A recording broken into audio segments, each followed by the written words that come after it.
morning. Happy Tuesday. Each and every single one of you, wherever you are, however you may be listening, thanks for making us part of your day. I do want to know, though, I have a question to start things off. I know there's a lot of complaints about my punctuality, and rightfully so. I am rarely punctual. Do other streamers start on time? Like, the other people that you watch, do they start on time, or is this just like a me thing? It's a little bit new hat. It's a mock Apple hat. You can see there. Think different. They do for real. They start on time. That sucks. Steve does. Fuck Steve. Is Steve here? Fuck you, Steve. Oh, I'm Steve. I start on time. I live in Vermont. It's because there's nothing else to do in Vermont. What's he gonna do? 520 doesn't. I don't know who 520 is. I'm the only streamer you watch. Oh, thank you. Max does. No, still waiting for Hassan to start. He's usually 30 minutes late. There we go. Maybe that's what I need to do to build my following is start late. Don Lemon doesn't count as a streamer. Don Lemon he doesn't count. He came in. He's streaming. I mean, yeah, but I don't want to count him. I don't want to count him. Jen's in a mood today, guys. Be ready for Jen. It's been a rough morning. She's been really bullying me this morning. We just had the conversation. You need Jesus. So Illusion said others don't schedule their start. So that sounds like this is your fault. What? How is this my fault? Because you schedule it. You set up the schedule. Fine. Go ahead, Jen. Apologize to the people. I'm not gonna. No, because I'm not sorry. We've been over this. I don't apologize unless I'm sorry. And sorry, I'm not sorry. So. Boston Brian's on the minute. When does Boston Brian stream? I never see him. I mean, that makes sense. I never see anybody. I'm trying to think if he's on earlier or a similar time. I don't know. I feel like he might be on. Shut up, yo, fat daddy. Shut up. Don't start with that shit. I think Brian may start after us or around the same time. So. Oh, yeah. How dare you? Fuck you, Brian. Let me see. I could be wrong. I mean, I think if you had a YouTube stream, if you do it on a regular, consistent basis, you gotta have a start time. But Brian's stepping on my shit. How dare you, Brian? I thought we were better friends than that. Let me see I'm sure he's got something about. So he does. Yeah, that's why I'm with Sundays you at TFI. At 1, oh, sorry. Sundays at 1, Tuesdays at 2, Wednesday 1 to 2, and he's Eastern time, so. Okay, so he starts at 10 or 11. Okay, all right. Yeah, so he's got like a variety of times. It looks like. So. What does he do? I can't remember. He works. Is he like HVAC? I can't remember what he does. It's something like that, right? He's a plumber. Plumber? Okay. Mm-hmm. Yeah. What's with it? Isn't Sully a plumber? Is Sully here? Isn't that what Sully does also? Is that a Boston thing? Everybody in Boston is just a plumber, or they rob banks. They're from Southie. I think you might be right about Sully. I'm not positive though. I'm pretty sure Sully's a plumber. Does anybody know Sully? You here? So you're saying Sully lays the pipe? Now who needs Jesus? Oh, we've been over this. There's so much wrong with me, and I definitely need. Jen's been really criticizing me. Jen's been a real bully this morning about like dating. I don't know what that's all about. I think she's feeling uncomfortable being vulnerable by putting herself out on Tinder. I think is that what? And so she just feels vulnerable, and her reaction to that is to lash out at me, which is fine. I'm ready for that. I'm here for that. I mean, it's your lie. You tell it. You are. I mean, which part of that was a lie? About you being bullied? That's what this show is. This show is an entire chat and you just picking on me while I try and share the news. That's my job, is to get bullied. And then somebody's gonna make fun of the way that I say. Am I still saying it weird? Now I can't remember. Yeah, you do. Yeah, you say it. Bully. Bully. There's a U in it, not an O. Oh, I'm like bowl, like a bowl of soup. Bullied. Bully. Yeah, that's true. Bully. So. You heard I was dating someone? No, that's not true. Not true. I'm not dating somebody. I go on dates with people. You can tell I'm from Utah. Thank you, caffeine. Yeah. So. All right. But no, I mean, you offer. It's not my fault. You offer up information that is maybe bully worthy. It's not my fault. Okay. I mean, you give me the ammo. You can't blame this on me. Yeah. All right. So I'm dating the Lord Jesus. That's correct.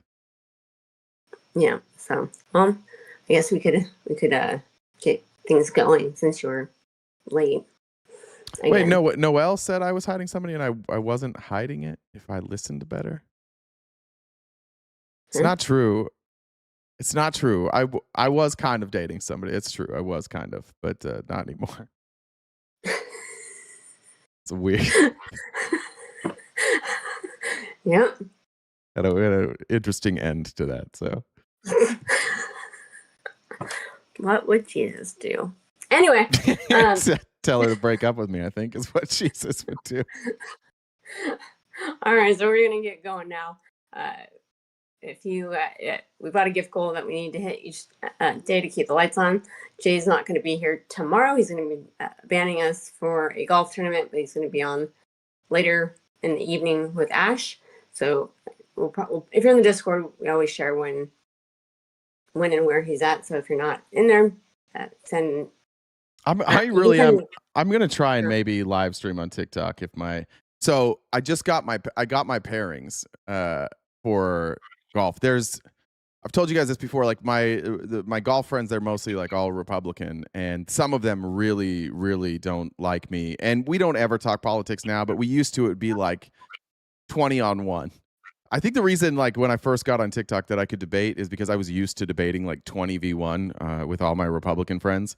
But there's one person who really struggles with my viewpoints, and my playing partner is this very, very large, very gifted golfer, autistic man who's also very liberal, and he and this other guy have like almost come to blows multiple times, and we got paired with them. There's like 4 rounds. We're paired with them for 3 of the 4 rounds. So sorry, I got stuck on you taking 20 on 1. Sorry. Jesus. Sorry, I got distracted. I am scratched, Maggie. Thank you. I am scratched, and my partner's a plus 2. It's gonna be some good golf. Anyways, so we have our gift goal. We do this each day on Monday through Friday from 9:30 to 1 Pacific time. He's going to be on the for the rest of the week after today, minus a featured guest, whatever. I don't know what Jen's doing 2 things at once. Well, I just have Venmo came through, so yeah, let's see. Called it. So, but so Johnny said, "Why is?" I don't know if he meant to say Jeebus, but it's spelled Jeebus. Okay. Why is Jeebus so popular in threesomes? Because there's always a second coming. So, anyway. That's pretty good. That's from John Longtrail. So, gift goal, you're gone for the rest of the week.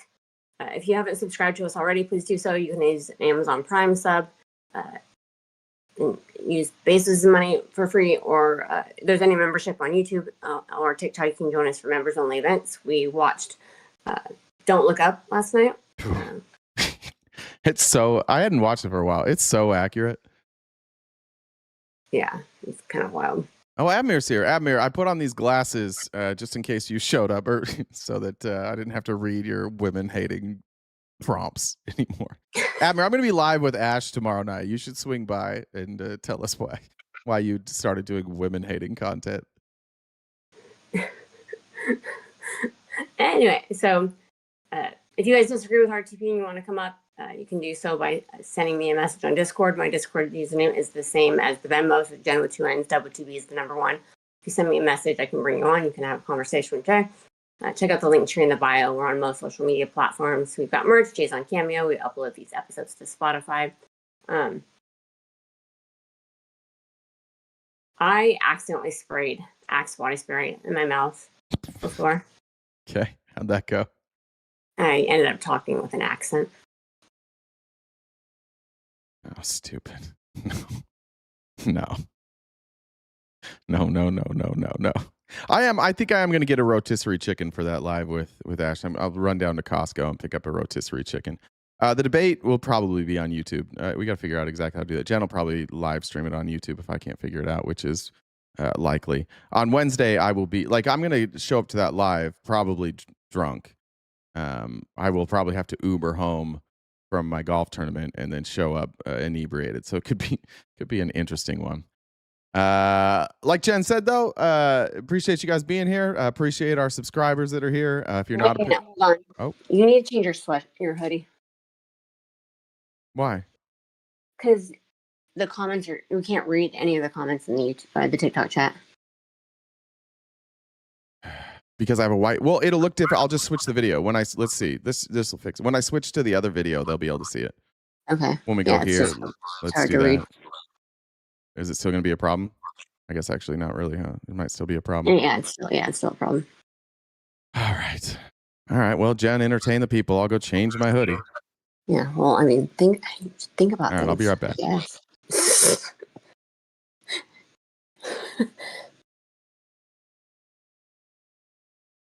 Change your. You guys are some thirsty hoes. You all need Jesus, too. Oh, who is the winner again? Casey, did you put it out? I didn't see.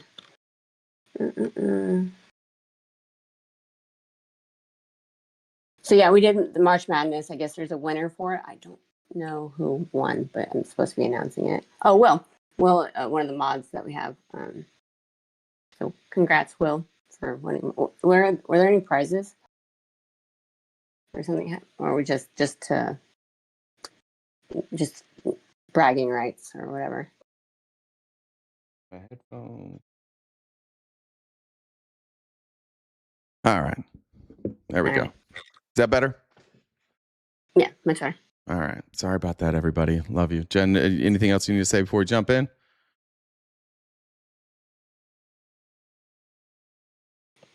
Terrific. All right. Let's talk about how things are going in North Carolina. Obviously, the main story today is going to be Donald Trump losing his fucking mind and what's happening in Iran. But I want to cover a couple stories before we get to that, and that'll take up the rest of the show, I'm sure.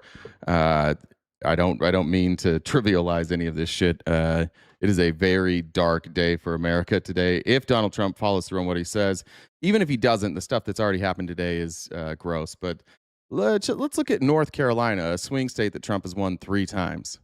Yeah, okay, so you want to talk about a state that Donald Trump has won 3 times, but it looks to me that Roy Cooper, the former governor of the great state of North Carolina, has a real shot here. Look at the Kalshi prediction market. Chance Cooper, the Dem, actually wins this race.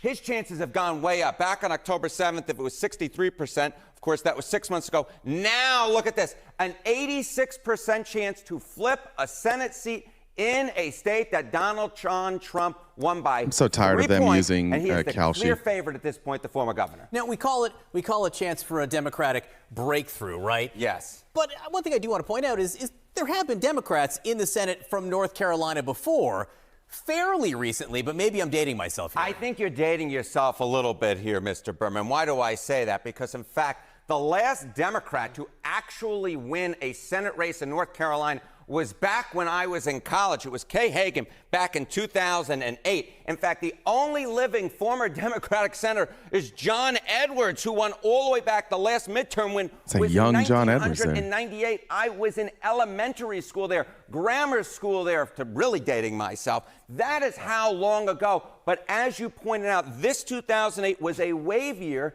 And what you see is when Democrats do well nationally, and they are doing well right now, you can, in fact, flip a Senate seat, as right now Roy Cooper is forecasted to flip in North Carolina. All right, so in a wave year, Democrats can do well because maybe the president's dragging the incumbent party down in the state. What is the president's approval in North Carolina? Yeah, okay, so Donald Trump has won North Carolina 3 times. He won it by 3 points back in 2024. But right now, he is dragging Democrats down. Because just take a look here. Look at this. Okay, Trump's... DH, why? Let's pause this for 1 second. DH, what the fuck's your problem today? How you been complaining this whole time today? Let's talk. Everybody, let's stop and talk to DH today. What's going on, man? How is Harry Enton getting you upset today? Is it the numbers? What's going on, bud? We're all here to listen to you today. What's getting you upset? Somebody be mean to you? We'll be nice. Cramps. Could be cramps. That happens. It's a bad day. Tuesday. Tuesdays are tough, man. It still feels like the beginning of the week. Got more days to go. I don't know, man, but I would just say that if Harry Enton elicits that type of reaction from you, perhaps it's time to touch a little grass, bud. Perhaps it's time to just fucking relax. He's just a pollster. Yeah, I know. We know you're giving your opinion. Nobody thought you were giving somebody else's opinion. I'm just wondering why you're so cranky this morning. How is this making you upset? You called him, I think you called him a numbers guy. He's a pollster. It's just Harry Enton. He's not going to hurt you. He's just telling you how unpopular Trump is. Is that what it is? DH? Is it because he's saying things that make you feel like maybe not everybody loves Donnie as much as you do? That's tough. I get it, man. I honestly get that. That's hard. You want everybody to like and the things that you like and have the same hobbies, and it's hard when not everybody wants to suck Donald Trump's dick. That's difficult. And so, DH, you're welcome to stay. It's nice to have you here, and we hope things get better for you. And I'm sorry for triggering you with Harry Enton this morning. Net approval rating in North Carolina. John's off on the side laughing. Look at this. In spring of 2025, Donald Trump was 3 points underwater overall. Among independents, he was 18 points underwater. Look at how low he has fallen now. Among independents, he's 42 points underwater, and overall, he's 15 points underwater. That's bad. 42 points underwater is bad, especially compared to 18 points underwater. Right now, North Carolina is not a pink state. It is much more of a purple, dare I say, light blue state with how unpopular Donald Trump is, dragging down Republicans, and he may... DH, you don't need to be offended. I asked if that's why you didn't like Harry Enton. Seems like your default setting this morning is to be offended. If you don't like Trump, that's fine too. You could just explain it. We're just guessing, because right now you're getting upset at Harry Enton for pointing out these numbers, and so I'm just left to guess because we don't know each other. But dude, the folks here in the chat, we're here for you. We love you. We want things to get better for you, and I'm just worried about your mood. That's it. Just trying to help. You didn't ask. You accused. Okay, but it's okay. I did. I said, is it because people aren't sucking Trump's dick? We're just wondering, bud. It's all. Keep it cool. In fact, push Roy Cooper into the Senate. And once again, I'll just point out the independence here, and that is a staggering. And I was only laughing at your physicality. You must burn thousands of calories during this segment. All right, we're talking about it. The president's net approval there. How about the war? How about the war? This is just another thing that I think is dragging down Republicans in the state. Look at this net approval of U.S. military action in Iran among North Carolinians, among all voters, 19 points underwater. Again, this independent number, look at this. We're talking 41 points underwater. This pretty war, good. if it continues on, will continue to drag Republican candidates down across the political map. All right, very interesting to see that, particularly in a state where there is a large military presence. Harriet, and thank you very much for this. Thank you. I didn't come at you with attitude, bud. I was checking on you. Got it. You're a little sensitive this morning. Listen to my tone. Look how nice I'm being. I was just worried about your mood. We were trying to help you out. Want to know something cool about America right now? This is cool. This is on Fox News, no less. This is just a fun fact. This is interesting, Scott. A pound of beef is now more expensive than the minimum wage. So nice. I'm told. What does that say about the economy? Well, I tell you, the minimum wage hasn't changed in 17 years, since 2009, and it's $7.20. Sorry for the blurry video. It gets better as it clears up here. This guy's outfit, I don't even know who this guy is. Scott Shellady. 5 cents. Yeah. But the last time they moved it up to $7.25 in 2009, Stuart, a pound of ground beef averaged around $2.20 a pound.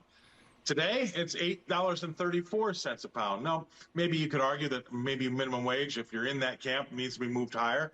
But still, it goes to show you how prices in general, not just beef, because I know a lot of cattlemen say they get a hard time. A lot of people don't talk about all the other things that have gone up in price, just like beef has. But it goes to show you what food prices have really done here recently, since probably 2019, against, say, 82,000 people that make minimum wage, how hard it is for them to put beef on the table now. Yeah, 1 hour of work can't even get you a pound of beef at minimum wage, which should definitely not change that. We should definitely keep it where it's at, and then just keep yelling at poor people. I think that would probably fix it.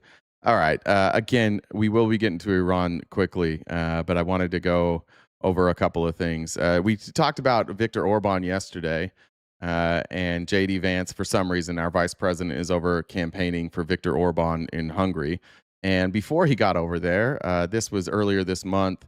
Originally, it was The Guardian or Bloomberg's that got this scoop, but I don't have a paid subscription, so I'm using the Kiev Post here, but they're just reporting on the Guardian scoop here. Apparently, in a previously unreported call on October 7th, Viktor Orban told Vladimir Putin that he was ready to assist him in any way, comparing himself to a mouse helping a lion, according to the transcript of the call. Yesterday, our friendship rose to such a high level that I can help in any way, in any matter where I can be of assistance. I am at your service. This is who JD Vance is over trying to get elected in Hungary. Literally somebody who's bragging about being a puppet to Vladimir Putin. The transcript was reviewed by Bloomberg. During the call, Orban also offered to help organize a potential summit between Russia and the United States in Budapest. The proposal was discussed with Trump but did not materialize. Putin praised Hungary's independent and flexible stance on Russia's war against Ukraine. I appreciate you being flexible on us invading Ukraine. Thanks for your moral flexibility, Orban. That's very nice. Spokespeople for Orban and Putin did not immediately respond to requests for comment. Recent reports have suggested close communication between the Hungarian and Russian officials on EU matters. So why is JD Vance over there?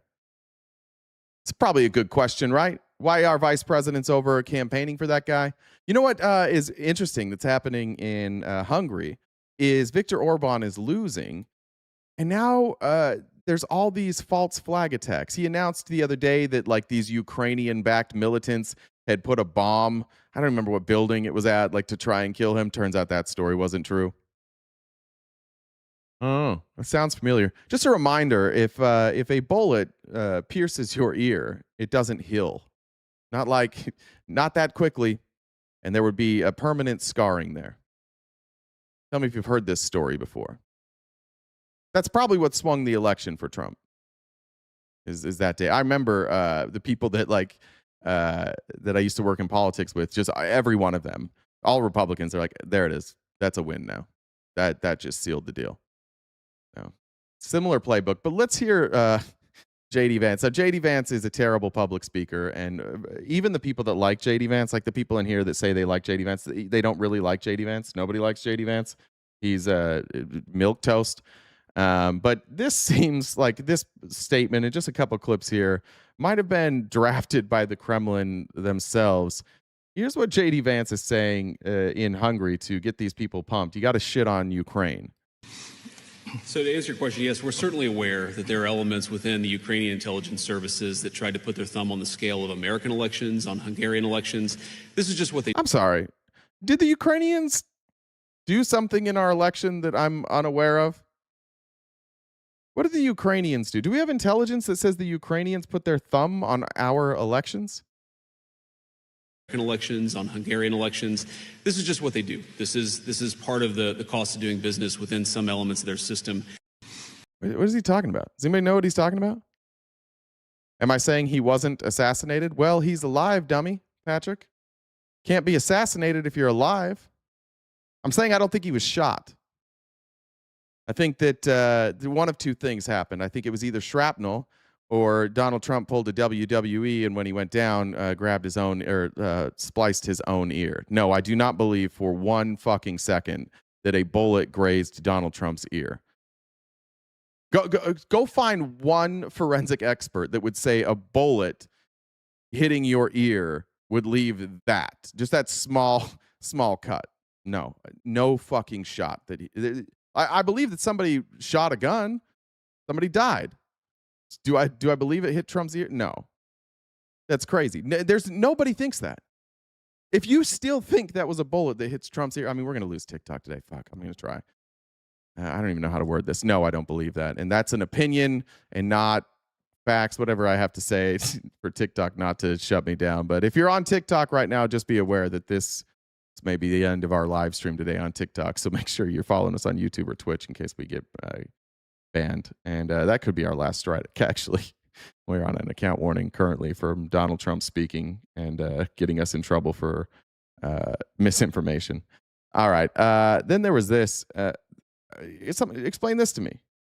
I honest to God, like I have no fucking clue what Viktor Orban gives for us, like what we get out of him. I don't understand this friendship or this alliance at all. Ever since Viktor Orban took over in Hungary and started running the country like Trump, their country has gone to absolute shit. And instead of blaming the people in power, they just do what Donald Trump does and blames immigrants. I also want to thank the President of the United States, who, of course, is a dear friend of Prime Minister Orban and a very strident supporter of Prime Minister Orban, because together, the President of the United States and the Prime Minister of Hungary have been able to do amazing things. What? Where's my mag, folks? What is one thing that Viktor Orban and Donald Trump together have been able to do that are amazing?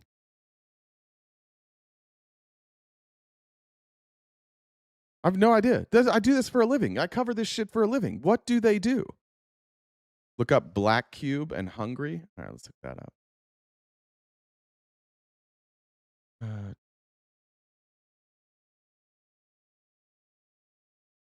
Private intelligence agency based in London, Tel Aviv, and Madrid. Company, what does it say about Ukraine? Wait, it was Ukraine, Hungary, right? Black Cube leaked tapes and corruption. Israeli spy firm crashes Slovenia's elections. Oh, I didn't know this was Black Cube. Oh, okay. I should cover this. I remember reading this. Yeah, okay. We'll cover that. Thank you. I'm going to leave that up. Good suggestion. We'll cover that another time.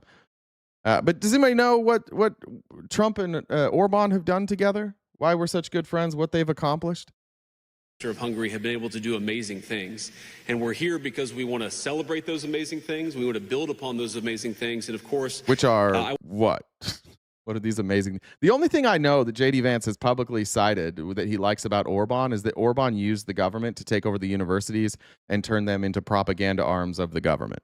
I want to help as much as I possibly can the Prime Minister as he faces this election. Viktor's doing well. By what measure is Viktor Orban doing well? Their country has plummeted. Out of all the EU countries, like they're doing the worst. What are you talking about? Viktor Orban's not doing. This is the problem with like right wingers. I don't even know what to call your ideology anymore, other than just like dick suckers. Things can be going horribly, and you're just like, it's going well. Why is it going well? Because the person we like is in charge. I don't think you guys have the ability to analyze what's going well or what isn't going well. Tell me one thing that's going well in Hungary. If it's going so well, why is he getting absolutely dusted by somebody with his same from his same party? The country, like, we got JD Vance over there trying to save his ass. If it's going so well, why is he in so much trouble? Black Cube's forming Mossad and pushing right-wing pro-Israel politics in Europe. Season, which I believe is happening in just about a week, the election to elect the next Prime Minister of Hungary. Now, I don't expect, of course, the people of Hungary to listen to the Vice President of the United States. That's not primarily. Yeah, we don't even listen to the Vice President of the United States. Why would they? Primarily why I'm here. But I did want to send a signal to everybody, particularly the bureaucrats in Brussels who have done everything that they can to hold down the people of Hungary because they don't like the leader who has actually stood up for the people of Hungary. And I think it's important to say that. He doesn't say. He doesn't ever say anything. Old JD Vance. Do you see how generic everything he just said there? Didn't cite a single instance of anything that's happening. Just everybody who's against him is holding him down because they don't like him. If you don't support him, it's just because you don't like him. It's not going well over there. Then JD Vance, of course, tells Viktor Orban what means the world to every MAGA. This is what they want to hear all the time. And so do I, because you're such an important part. The president loves you, and so do I, because you're such an important part of what has made Europe strong and prosperous. You're one of the true statesmen. I would say he's like the only one that ever votes against Ukrainian funding. He's he literally helps Russia at every turn. What has he done for Europe? One of the only true statesmen in Europe. One of the few people who could talk to people from all over the world, can play the role of peacemaker, can play the role of economic statesman. We have a lot of great economic relationships, trade relationships that we're going to talk about today, but most of all, I just appreciate Victor's friendship, because it is very rare you have somebody with his combination of diplomatic skill and wisdom.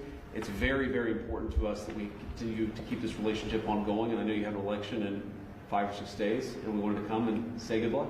He still hasn't said anything about Viktor Orban. He may not know anything about Viktor Orban.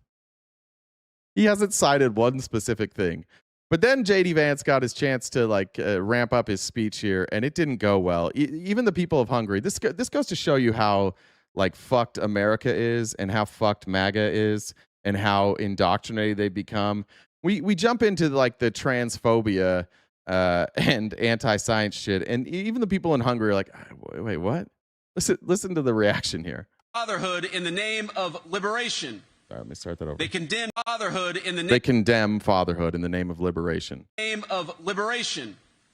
They condemn children to mutilization and sterilization in the name of gender care. Who is he talking about here? These people are all confused. What? This isn't happening in the United States of America. This works on MAGA because MAGA doesn't live in reality, but everybody else in the world is. I mean, this guy right here scratching his head. Everybody looks confused. Who over here looks like they know what the fuck he's talking about? And they practice institutional murder in the name of, quote, end of life planning. Fatherhood. The silence is deafening, and then this one. More shit that works with MAGA. JD Vance, please, I really hope MAGA Republicans, please put this guy up as president. He has the sex appeal of a rock. They declare they're never going to have kids lest they increase their carbon footprint. And we, of course... Whoops, that was an applause line, JD. We see something different, my friends. We defend our borders because we know that it's the most vulnerable among us who suffer when our streets are given over to chaos and violence. Some of them call themselves feminists, pretending they can't. Not the big mean feminists. Connor said just because DH is upset. Nomad said, hey, RTB, DH can go to hell. Fuck his feelings. Care about women. Yet it is their policies that have seen an explosion of migrant crime and sexual assault against the very women they claim to protect. It's feminist policy that has led to the increase in illegal immigration and violent assault. Please run this guy. Nobody's buying that shit anymore. Anyways, it was good to see him lay an egg in Hungary. Trump's not going to be happy about that. I'm going to skip this Ronan Farrow one. We'll cover that tomorrow. But this was interesting. Peter Robinson had Ben Shapiro on, and the cope is tough to watch. Poor Ben Shapiro. Not that long ago, Zionism was popular. Nobody really understood it. And people just generically were like, yeah, sure, I support Israel. And that has completely fallen apart. And if you want to know why that has fallen apart with young people, who else would you ask but Ben Shapiro? Super cool and in the know Ben Shapiro. This brings us to Israel and anti-Semitism, right and left, a few statistics. Item. Bill's Auto Service, you can't spell my fucking name right ever. It's 3 goddamn letters. And you get it wrong every time. It is amazing. For somebody who calls people stupid in my chat every day, how do you get that wrong? Every time. It's 3 letters. How'd you fuck that up, bud? Trump is the most engaged president ever. Yeah, all right, bud. We'll show some clips of Trump a little bit later. This brings us to Israel and anti-Semitism, right and left, a few statistics. Item, according to a Pew poll in 2022. I see Trump and what he said to kids on Easter. Yeah. Just 35% of Republicans under the age of 50 held an unfavorable view of Israel. 2/3 roughly favorable. Then came October 7th, to which Israel responded by invading Gaza. By 2025, the percentage of Republicans under 50 who held an unfavorable view of Israel had risen from 35 to 50%. That's a staggering move in just a couple of years. Here's a second poll. University of Maryland poll last year found that among Republicans over 35, more than half considered Israel's actions in Gaza to have been justified But among Republicans under 35, just 22%, or almost 1 in 5, approved of Israel's actions in Gaza. This is rapidly diminishing support for Israel among conservatives. What is going on? So I think there are two things that are going on. The age gap is a reflection of, I would say it's highly correlative with social media use. So if you're under the age of 35, you live on social media, and Correct. many of the things that you're seeing on social media, which I think normie America never experiences, you're experiencing on a day-to-day basis. And the algorithms are incredibly skewed toward anti-Israel content on TikTok, on X. Yeah, you know why? Because Israel's doing a genocide. It's really hard to smear the people being genocided. You had like October 7th, you could still do it. Anybody here or live on TikTok? If you do pro-Palestinian or anti-Israel content or anti-Zionist content, like, you get suppressed. It's owned now by Larry Ellison. Isn't this the free market guy? Republicans, aren't you the free market folks? How come when something takes over, like an ideology becomes very, or like I guess this isn't an ideology, but a belief is very popular, and the belief is that Israel is not very good, that they might be doing a genocide. How come when that takes over, you guys always blame the media? Why is it always the media's fault and never Ben Shapiro's fault for not making a coherent argument as to why we should support Israel? Aren't you the free market people? Isn't that your whole thing, right? Like, let the markets decide. If the markets decide, like, let's just say that the lie that coverage against conservatives, it's like 90% against conservatives. Let's just say that were true for a second. Wouldn't that just mean that the market decided that they don't like you? Why is it so difficult for RTP to acknowledge that ever since Israel has been there, the surrounding countries have tried to completely wipe them out? I do acknowledge that.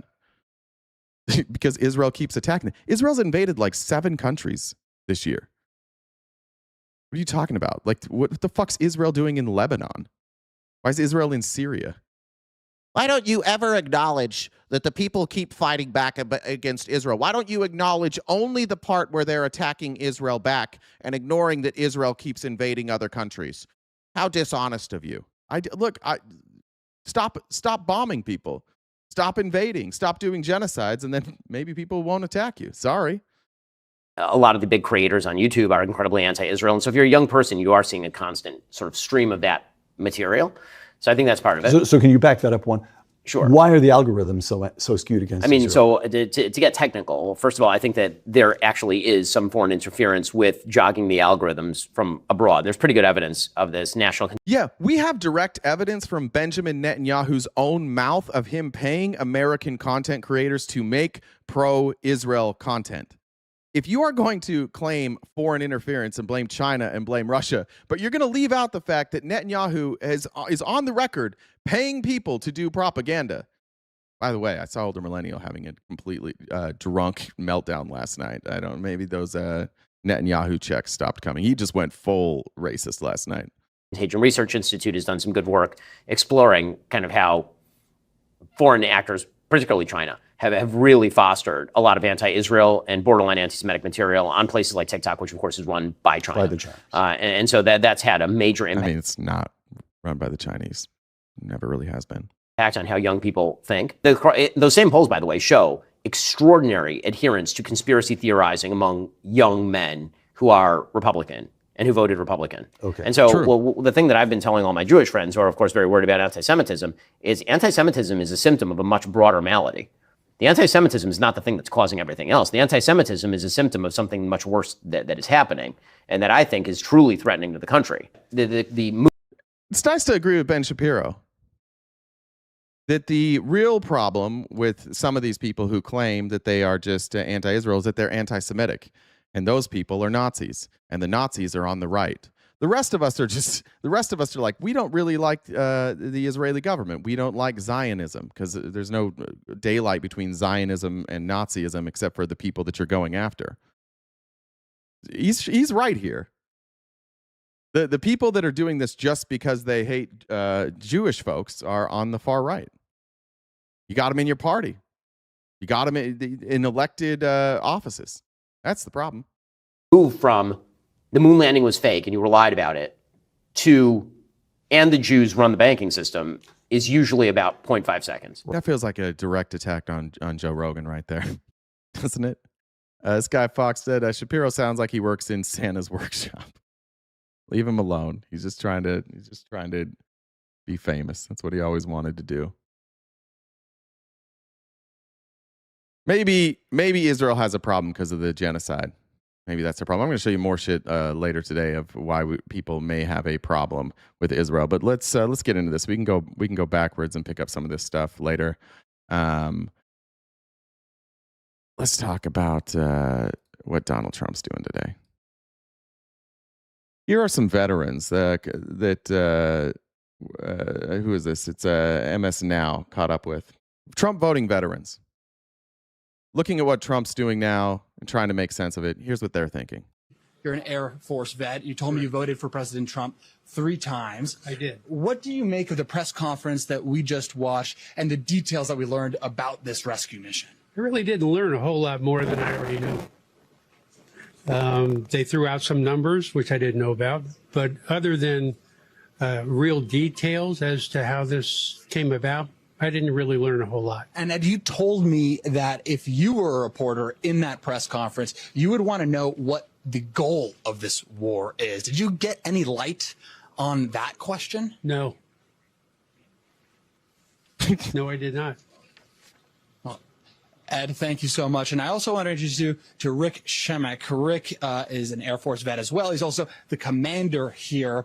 Rick, we heard President Trump being asked about blowing up civilian infrastructure, the bridges and the power plants, and he argued that's not a war crime. I mean, what do you make of President Trump's rhetoric on that issue? Do you think that is the way the commander-in-chief should be conducting himself in this war? I'm totally against it. It's a war crime. I mean, how do you win a war by destroying the country? It's just. He even said it. It would take years to rebuild the infrastructure that he wants to blow up tomorrow. It's alarming to watch some of you guys support Donald Trump through this. Trump doesn't take shit. He started a war for no fucking reason. That's like just like walking down the street and whacking people with baseball bats and being like, oh, I don't take any shit. Yeah, you weren't getting any shit. Nobody was bothering you. You just started a war. So let's hope they negotiate and this never happens. And Rick, I also heard when Secretary Hegseth was praising President Donald Trump about this rescue mission, saying that this rescue mission couldn't have been done without him. I heard you grumble, here we go again. What do you make of Secretary Hegseth and his leadership right now? It's the same as before. He's a cheerleader. But I was his makeup studio is pretty dope, though. Impressed by General Kane and by them telling us in CIA the details of the rescue. I was very impressed. That was a very American thing to do.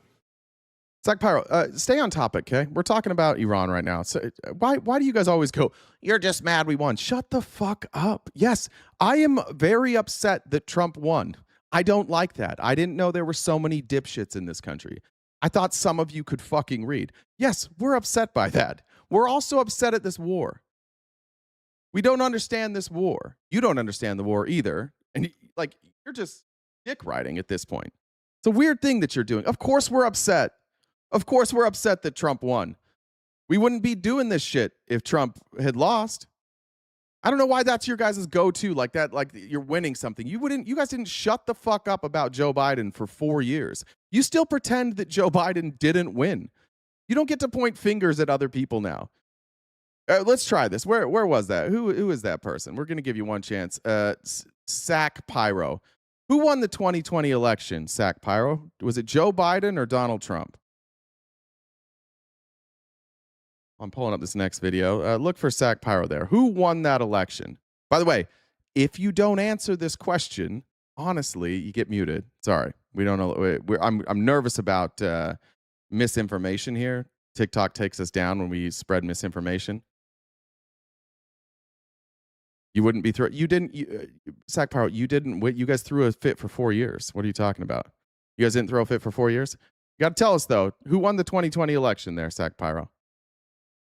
Come on. You got to say it. You can't do this thing that all of you guys do every single time when I stop the show and ask you a question and then just be cowards. You have 10 seconds. 9, 8, 7, 6, 5, 4, 3, who won? 2, 1, 0. All right. If Sack Pyro's next comment isn't Joe Biden won, mute him for the rest of the live. We're going to take care of a bunch of shit today, too. Giaka, you're here every day saying I don't understand shit. You have 5 minutes to come up here and tell me what I don't understand about this war. You're also muted for 5 minutes. You can't be a whiny bitch every fucking day. We're going to be Kamala lost. Okay, Sack Pyro's gone for the day. 24 hours. Sack Pyro, we'll see you next week because I'm off the rest of the week. And get that Giaka or whatever the name is. And you have 5 minutes to add Jen on Discord and come up and tell me what I'm getting wrong about this war. Or you get a 24-hour mute as well. But you got 5 minutes where you're not going to be able to say anything. Now watch, MAGA. Just so we're clear, I'm giving these people clear ways to stay and engage, right? Just remember that we gave clear rules. And your folks would be able to stay here if they had any balls at all. What the reason that they say this shit, the reason that they attack what we're saying here in the videos that we're showing is because it bothers them that they don't have answers and they don't really have an argument. So they just say, this guy sucks. So today, we're not going to worry about numbers. We're not going to worry about viewers. We're going to force MAGA to step up and talk. And if they don't, you guys can see us next week. But let's talk about Donald Trump. Because I remember when this started, this was about liberating the Iranian people. Remember that? Remember that's why we went over there? That was the first thing they said. They're not saying it now. And Trump says this, a whole civilization will die tonight, never to be brought back again. How in the world is this liberating? I don't want that to happen, but it probably will. However, now that we have complete and total regime change, where different, smarter, and less radicalized minds prevail. I think they're more radicalized. Maybe something revolutionarily wonderful can happen. Who knows? We'll find out tonight. One of the most important moments in the long and complex history of the world. 47 years of extortion, corruption, and death will finally end. Is this liberation? This is legitimately threats of a war crime.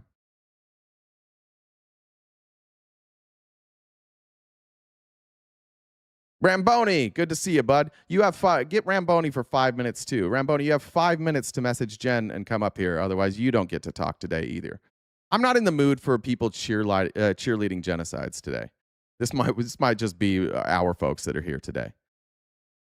All right, so that's where we land. Here's Lawrence. Lawrence O'Donnell did a great job with this. I don't always show Lawrence O'Donnell, but I'm going to show some of the reaction here, and then I'm going to show Republican reaction because across the board, this is pretty alarming for everybody. The 25th Amendment was written. It was ratified in 1967, authorizing the vice president and a majority of the cabinet to remove the president from power when and if that president is unable to discharge the powers and duties of his office. It is, you can't commit war crimes. You cannot commit war crimes. If you are threatening war crimes, you should be removed. It should be that simple. It is fucking crazy that we've gotten to this point in this country where we're justifying this. The 25th Amendment was written for the day when the Democratic leader of the United States Senate could credibly say, quote, "The president is ranting like an unhinged madman," as he said yesterday.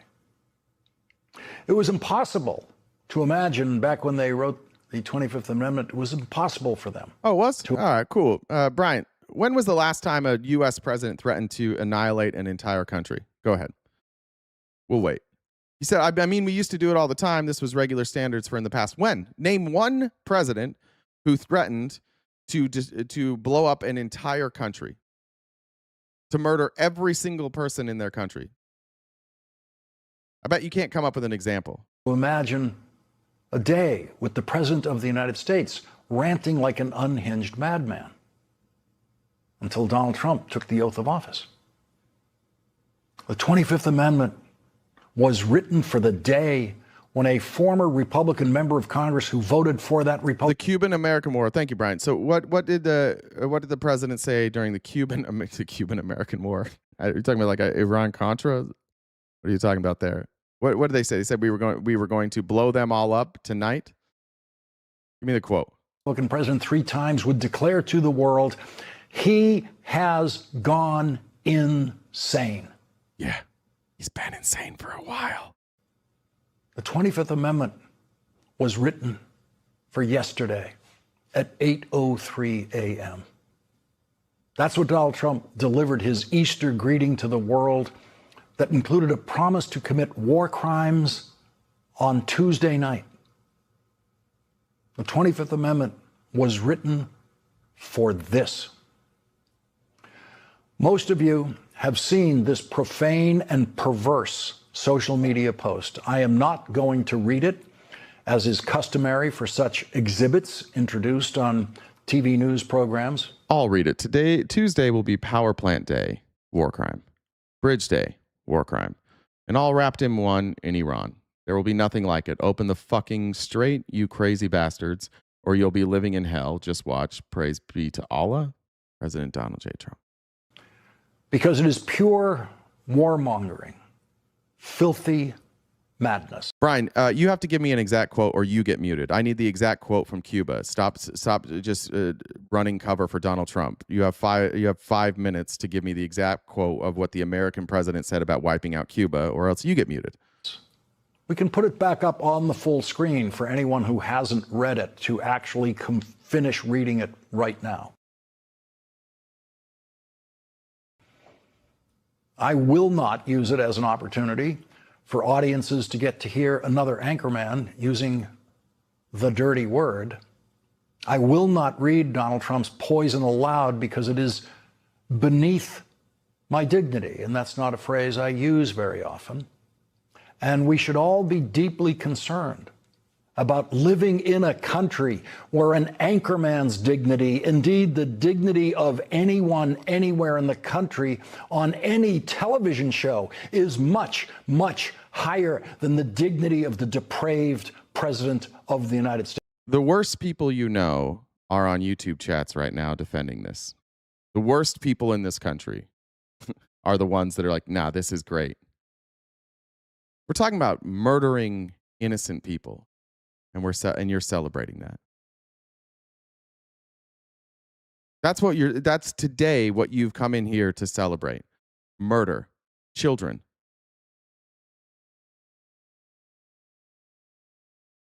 Tell me about that.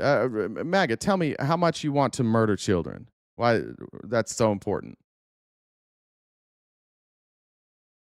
What did those children do? In fact, I'll give you a chance. What did Iran do? They said mean things. They attacked our troops who invaded other countries.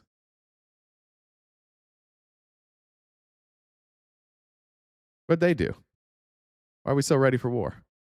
Just a reminder, guys, we are crowdfunded entirely. So this is going to be a heavy subject today, and this isn't going to be a fun one, which usually helps with our crowdfunding. So if you can help us, we do have a gift goal in the top or bottom left corner, depending on how you're watching. You can do Super Chat, PayPal, Venmo, Cash App, and, of course, TikTok gifts. If you can help us knock that gift goal out by the end of the live, that would be greatly appreciated. I do have a hard stop today at 1 p.m. Pacific Standard Time. So get those in early and often if you can. And if not, you're welcome to stay here. It's nice having you. All right.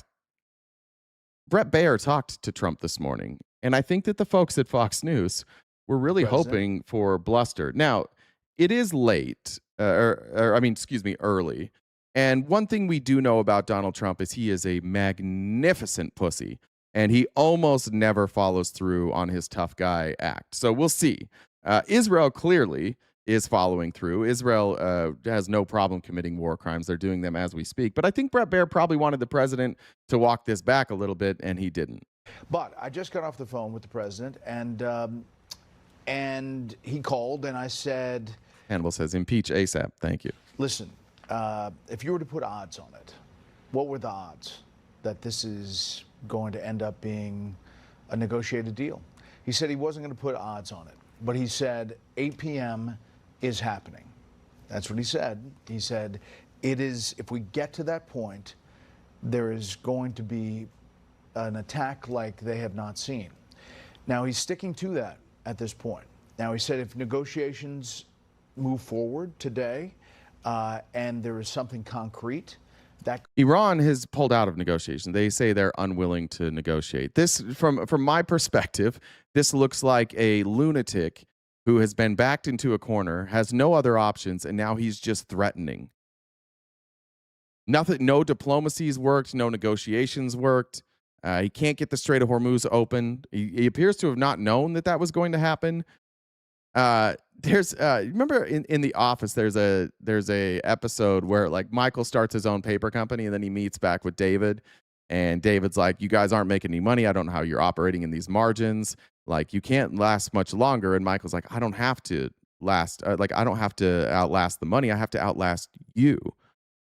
I just have to beat you. That's what the Iranians are saying. The American people, as much as some of these dick riders here love Donald Trump and will go to the death loving Donald Trump, there are significantly more Americans who are going to start realizing maybe these gas prices and food prices aren't worth it. Wait, why are we there again? What are we doing over there? And Donald Trump knows that. He knows he's fucked.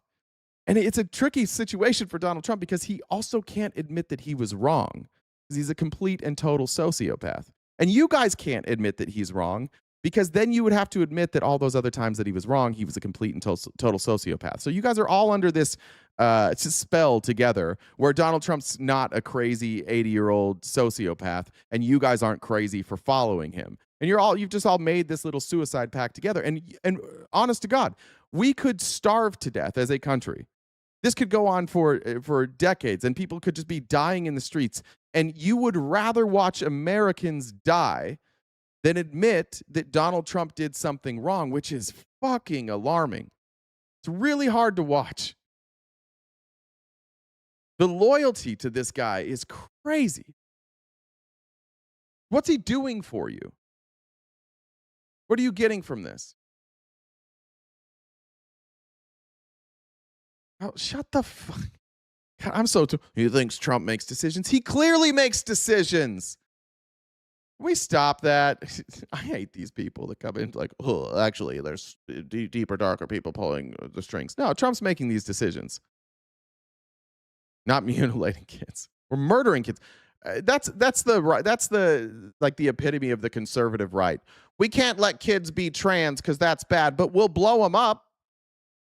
Somehow, like, your biggest fear is that kids will be trans. Do you feel that way about your children?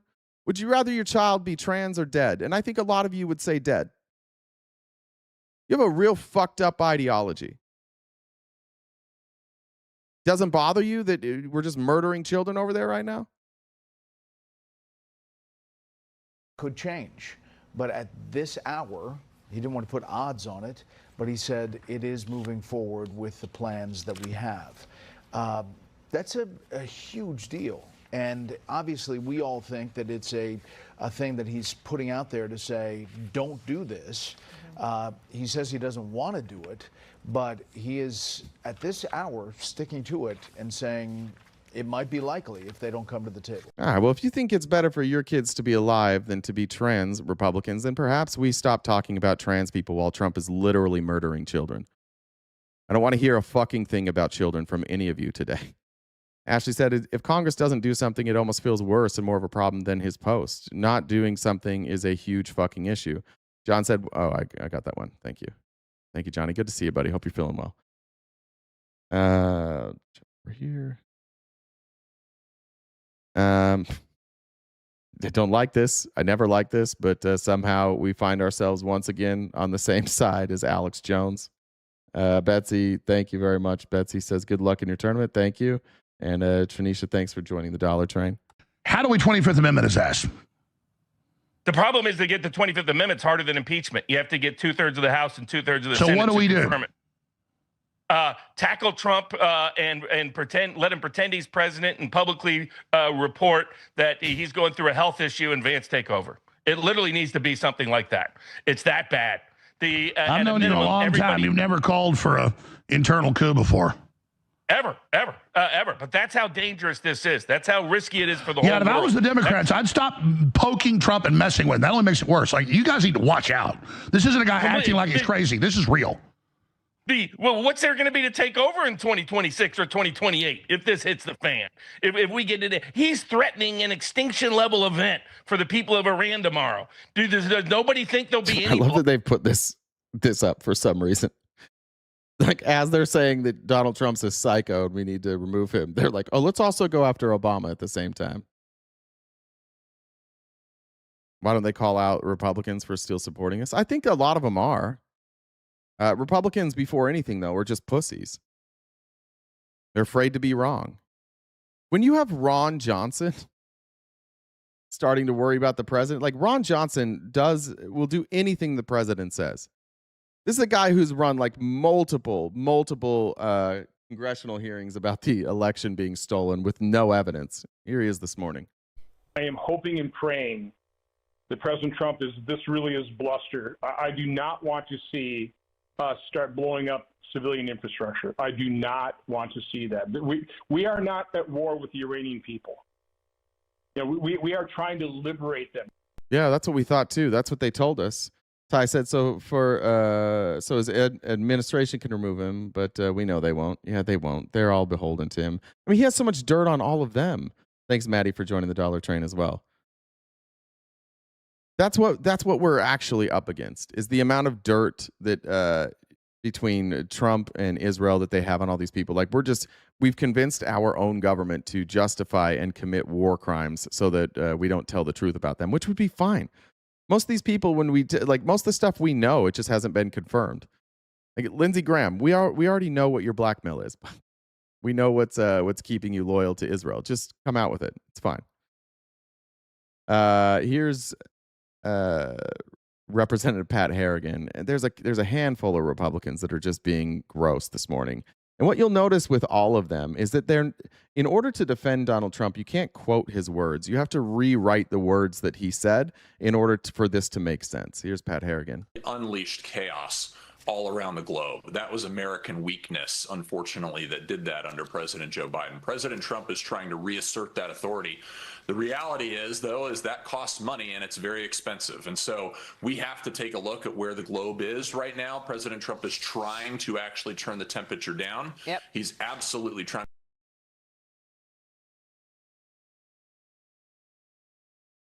In what world is Donald Trump trying to bring the temperature down? In what world? Yeah. This is insane. Like, this is a member of Congress. This is an insane thing to say. Nobody believes that. How are you, as a grown-up on Fox News, saying this? To put the screws to our strategic adversaries, which is China and Russia. He's doing that by taking off their periphery allies in Venezuela and now Iran. No, he's not. None of that's happening. He's doing the bidding of Russia. Russia doesn't give a shit. This is great for Russia. Russia is able to sell more oil now. Why would Republicans lie like this? Here's Mike Walls. He was out in front of the UN. Listen to Mike Walls. The UN's not having this shit either. War, chaos, violence, and more unsafe world comes to mind. But if we're being honest, that's also the world that we're living in now with the UN. So my friends across the street worry that with President Trump's peacemaking,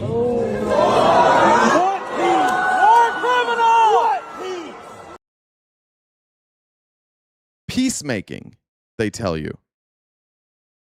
The fuck is wrong with you guys? Honest to God, like, how the fuck are you still on the Trump train? This guy covers you, like, you just smear shit on your face and be like, it's chocolate. It smells like shit. No, it's chocolate. Okay, it's chocolate. Illusion said, will DJT exploit his leverage now for money, you think? I have no idea. Stephelson said first he was the no wars president. Then they bragged he was liberating Iran. Now they want genocide. MAGA's ideals are pathetically malleable. Yeah. It's not, there are no morals here. Donald Trump is the moral. He is everything to these people. These people in here talking to us right now, they are just Donald Trump. That is their entire belief system. It is Donald Trump. Whatever he does next, they've already decided they will support. It doesn't matter. Trump could come out tomorrow and be like, "We're socialists now," and they'd be like, "Great. I've been meaning to say we should probably be socialists." None of them would stop supporting him. Noodle Poodle said, "How many tickets does it take to make an octopus laugh?" 10 tickles. Thank you. Appreciate that. Keith said, "Dollar Train, love what you do." Thanks, Keith.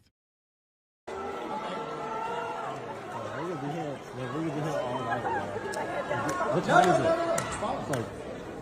It's like, yeah, please. It's been 7 hours. Right, this is going on for like 13 minutes. Is the Dow still up 50,000?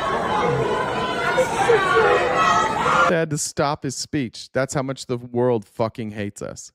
And the world, like, they don't love Donald Trump, so they're not going to sit there and be lied to and gaslit like that. Only a bitch sits there and lets themselves be gaslit. And holy shit, we are a country full of bitches. The Patriots have all become bitches. Praise be to Allah. So just humor me for a second. In the words of our president. Tomorrow, I'm anticipating that war. So it's not going well in front of UN. How about this? Here's Jody Arrington. Just, again, cheerleading on a fucking war criminal. History will remember Donald Trump as a war criminal. They will remember him worse than Bush. Assessment of this war and its impact on our stockpiles and its impact on markets like oil. Okay, well, I think the president, thank God we have a commander-in-chief that is not full of empty rhetoric, because we've delayed this inevitability for 50 years. He's moved the timeline every day. He's probably going to move the timeline again today.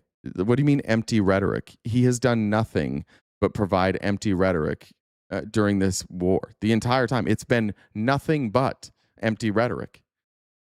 Why do you let them lie to you like this? He does everything he said. I think Iran had a vision that they would escape any consequence and accountability. And for what? Consequence and accountability for what? That we'd have an Ayatollah that was fully equipped with nuclear weapons. Before Donald Trump ripped up the Iranian nuclear agreement, 90% of the enriched uranium had been removed from Iran. 97%. Had been removed. Why'd we get out of that agreement? Maggie, let's pause for a second. I would like you to explain to me in some detail. You have to provide a detail of what Iran did that made us leave the Iranian nuclear agreement. I challenge any of you. Just one detail of why we got out of that agreement. And what you're going to see from Republicans is generic. Oh, it was a bad agreement. Obama was the worst. Something along those lines. They have no idea. Watch. MAGA Republicans, can you please tell us why it was important to get out of the Iranian nuclear agreement? Yeah, we covered the press conference live yesterday.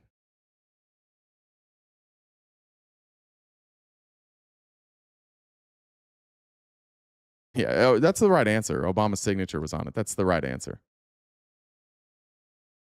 They wouldn't let the inspectors in? No, the inspectors were going in. Orange Man Glad. Do you have a reference there? Do you have any reference that would say that the inspectors weren't allowed in? It's not true.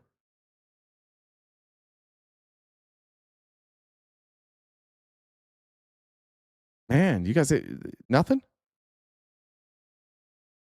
Watch this. They'll all go quiet, and as soon as we start going again, they're going to be back to their bullshit. They don't know the answer to any of these questions. That's why we call it a cult. So we'd have another North Korea, save and except for President Trump, who is a man with a bias for action and a man. Yeah, but North Korea also hasn't ever used their nuclear weapons on us. Iran doesn't have any. What if there was another North Korea? Okay. Isn't Israel a North Korea? They've got nukes. Is it just that easy to scare you guys into like supporting genocide?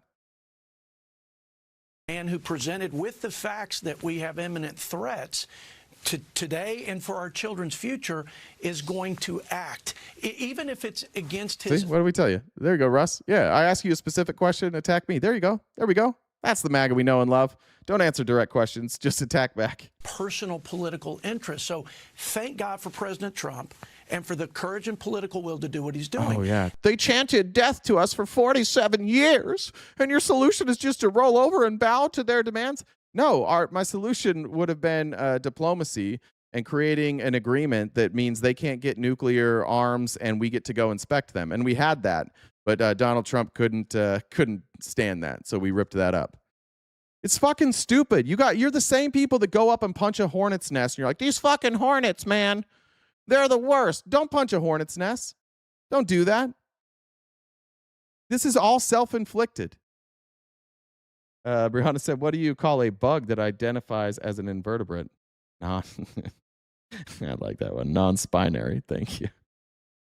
That's one of my favorite ones so far. I loved that one. All right. I read that. Let's move on. That dude, Jody Arrington's got to go. I don't know why you guys like that guy. And then here's Carlos Jimenez. We are in this war in Iran. Look, I think that we have to finish the job. Simply, Iran has. What is finish the job? What does finish the job look like? Russell, you have to be specific. I appreciate you being here. Russell, you have to be specific. Say, tell me what information I got incorrect. You have 5 minutes to give me any incorrect information with a source. What's finishing the job look like? Do we know? I have no idea. How do we know if we've finished the job?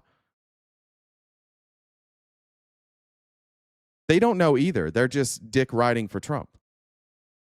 They're just as confused as you or I, but they don't care.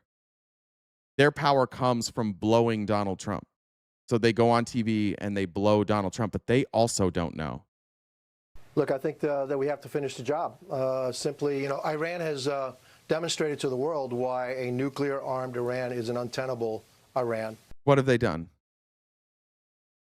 What has Iran done and shown the world that if they had nukes, they would be untenable to the world? Somebody give me an example. MAGA, this is your chance to shine, right? We're stopping the show every couple minutes, seconds. This is your chance to shine. What is it? What is it that Iran has done that has made us so afraid that they would get nukes? Something that North Korea hasn't done or Israel hasn't done.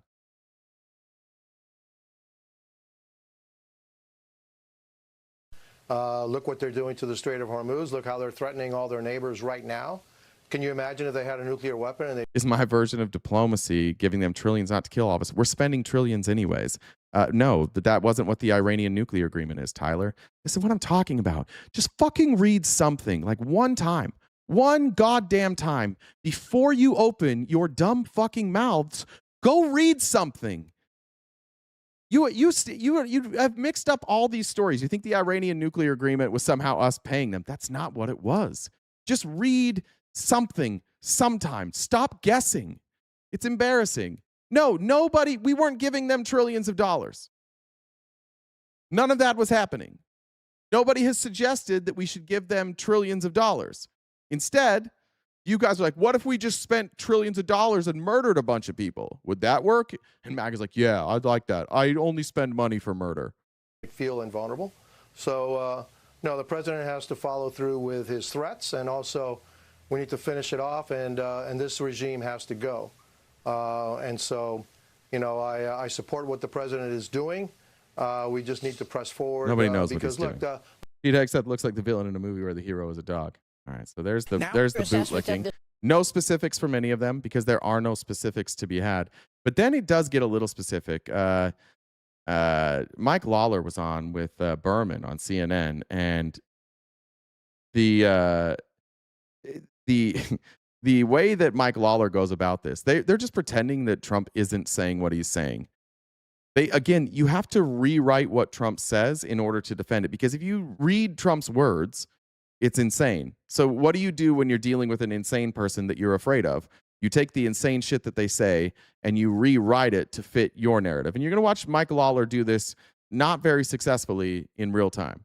Okay, the new threat from the president is that a whole civilization will die tonight, never to be brought back again. You say the president doesn't want to do it. Does being reluctant to end a civilization make it okay? Again, I don't think we're talking about ending a civilization. The issue. So you don't at believe? hand You is don't their, believe? Are you saying you energy don't believe, and Congressman? Do you say you energy don't gone believe the like president's threat? Do you say? Okay, so let's see. Let's go back because Mike Lawler is going to try and spin this. But what did he say? A whole civilization will die tonight. A whole civilization will die tonight. Where'd that go? Yeah, looped it in there. What did Lawler say here? Again, I don't think we're talking about ending a civilization. The issue. So what is? Yeah, he said a whole civilization. Don't believe? You don't believe? Are you saying you don't believe? Congressman, do you say you don't believe the president's threat? Do you say you don't believe the president's threat? Infrastructure. It is their energy infrastructure. Where does he talk about energy infrastructure here? I don't see anything in this tweet about energy infrastructure. He said a whole civilization. And their civilian infrastructure, including roads and bridges. That will cripple the Iranian regime and certainly their economy. That is not something we want to do because, as Ron Johnson said rightly, we are not at war with the Iranian people. Thanks, we Liam. want them to be free from this oppression and tyranny that they have lived under for 47 years. But if... Would you rather live under tyranny and suppression or be nuked to death? I don't know, maybe let them answer. John said, what was the last thing that went through the Bucks' head as they hit the windshield? It's ass. Well, their government is kind of mean and they do bad things. So what if we just murdered all of them? That's the Republican stance right now. The president has to take necessary action to strike their energy and Thanks, Neely. infrastructure. That is going to cripple the regime. That is what he is talking about. You don't believe a threat. You don't take him at his word that Right. he will end How would Mike know that he's talking about that, by the way? the whole civilization. He is talking about the energy and civilian infrastructure. That's what he's talking about, John. Is he? Have you had a conversation with him about that? He says, never to be brought back again. He just means the bridges and the infrastructure? Trump trolled us. Guys, Trump trolled us by by threatening a genocide. Got us. There we go. Keith said, fuck Robert. Kelly said, what do you call a deer with no eyes? No eye deer. Ty said, they do read. It's just Trump has them convinced. It's a good point. That all this news is fake. Yeah, they're just living literally inside of his asshole. Again, John, we're talking about taking decisive action against Iran's energy and civilian infrastructure. That is what the president is talking about. He's not talking about obliterating innocent people. A whole civilization will die tonight, never to be brought. I've never heard anybody describe energy infrastructure as a whole civilization. Those words would be being used incorrectly. Doesn't get much better. He's going to be pressed a little more. Brennan did a good job. Shout out to John Brennan here on, it's John, right? That's his name? On CNN? Okay, do you think Congress should have a vote if the United States is going to make a whole civilization die? Again, John, you are parsing here. The fact is, we're talking about energy and civilian infrastructure. If you look at the role Congress has had a vote. And You don't even have to ask that question. Like, imagine if another country said this about America. Would you dismiss it just the same? Of course not. They're justifying murdering every Iranian because some people in Iran chanted death to America. Not the whole country, not even a big portion of the country. Just some people said death to America, and that's enough for MAGA to be like, nuke them. Congress rejected the push by Democrats, many of whom have previously said that this regime needed to go, many of whom have said this regime could not possess a nuclear weapon. Congress rejected the unilateral and immediate withdrawal. So Congress has already taken action. The president is within his legal authorities to conduct this war. He has taken action. Ooh. Whoops.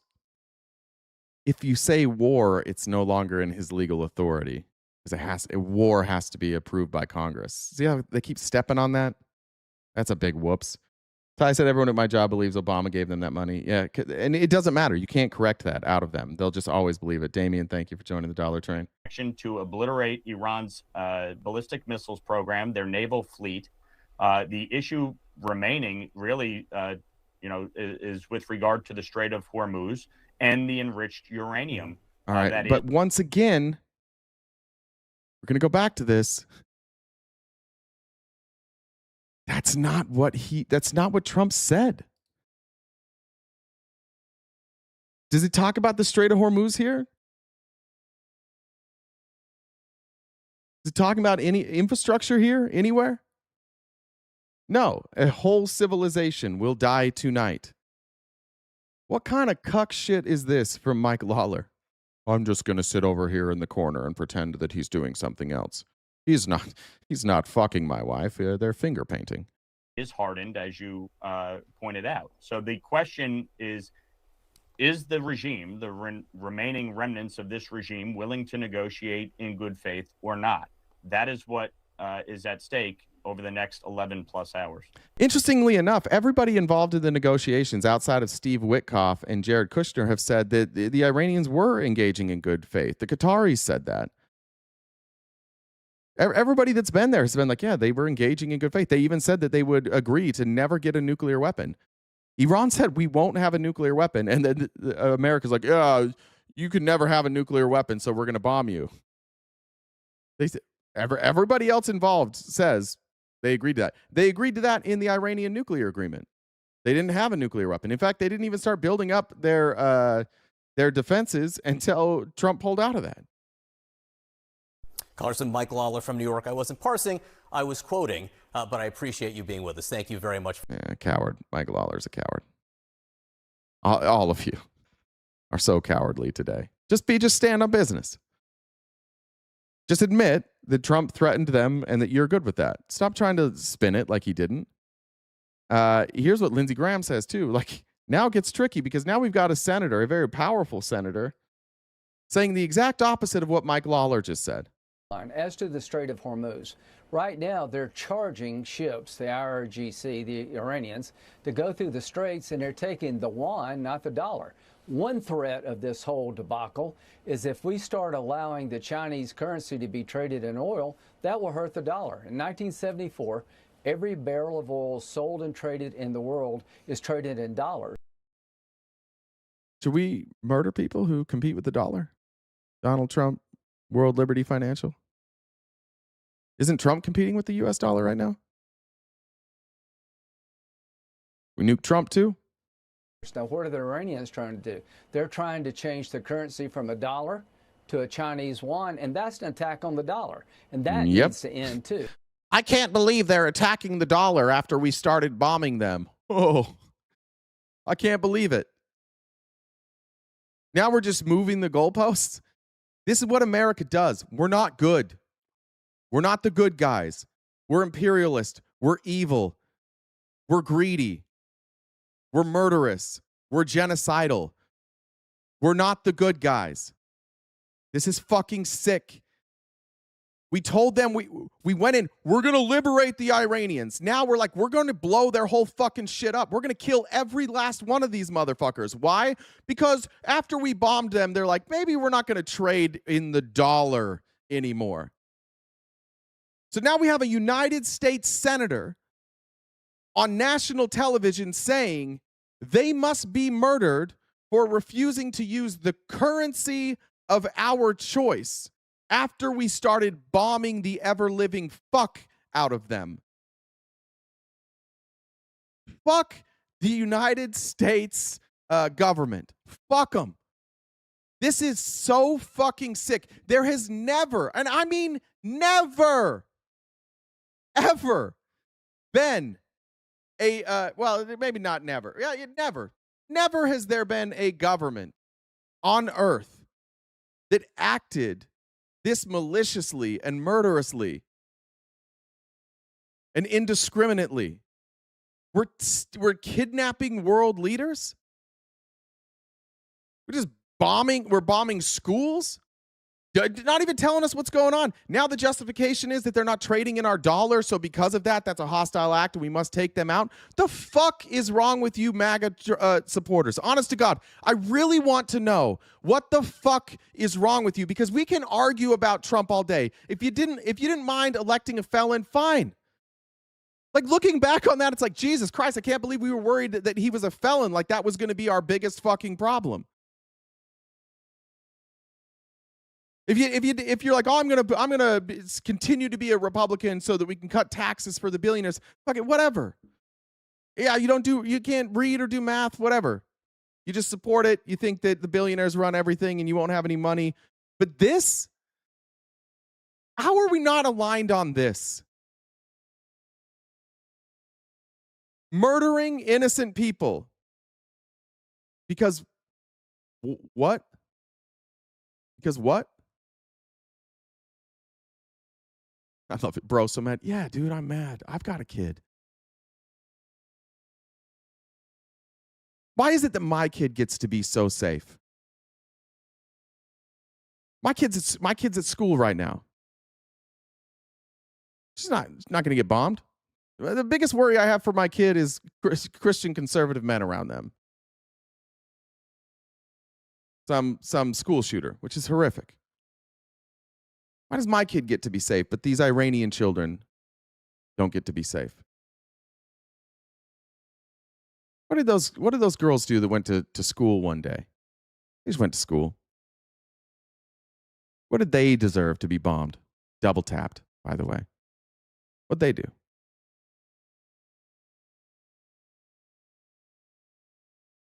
Why don't those kids deserve to live? Come on, pro-life people. We can't have abortion. And 12 seconds later, bomb the fucking kids. This actually, I didn't show this. This is perfect. Why we don't get any of you guys? This is great stuff by the good liars this morning. This is all of you, and this is what the whole world sees when they look at you. Do you think Pete Hegseth is pro-life? Yes. Yeah. He bombed a school with 160 Iranian children.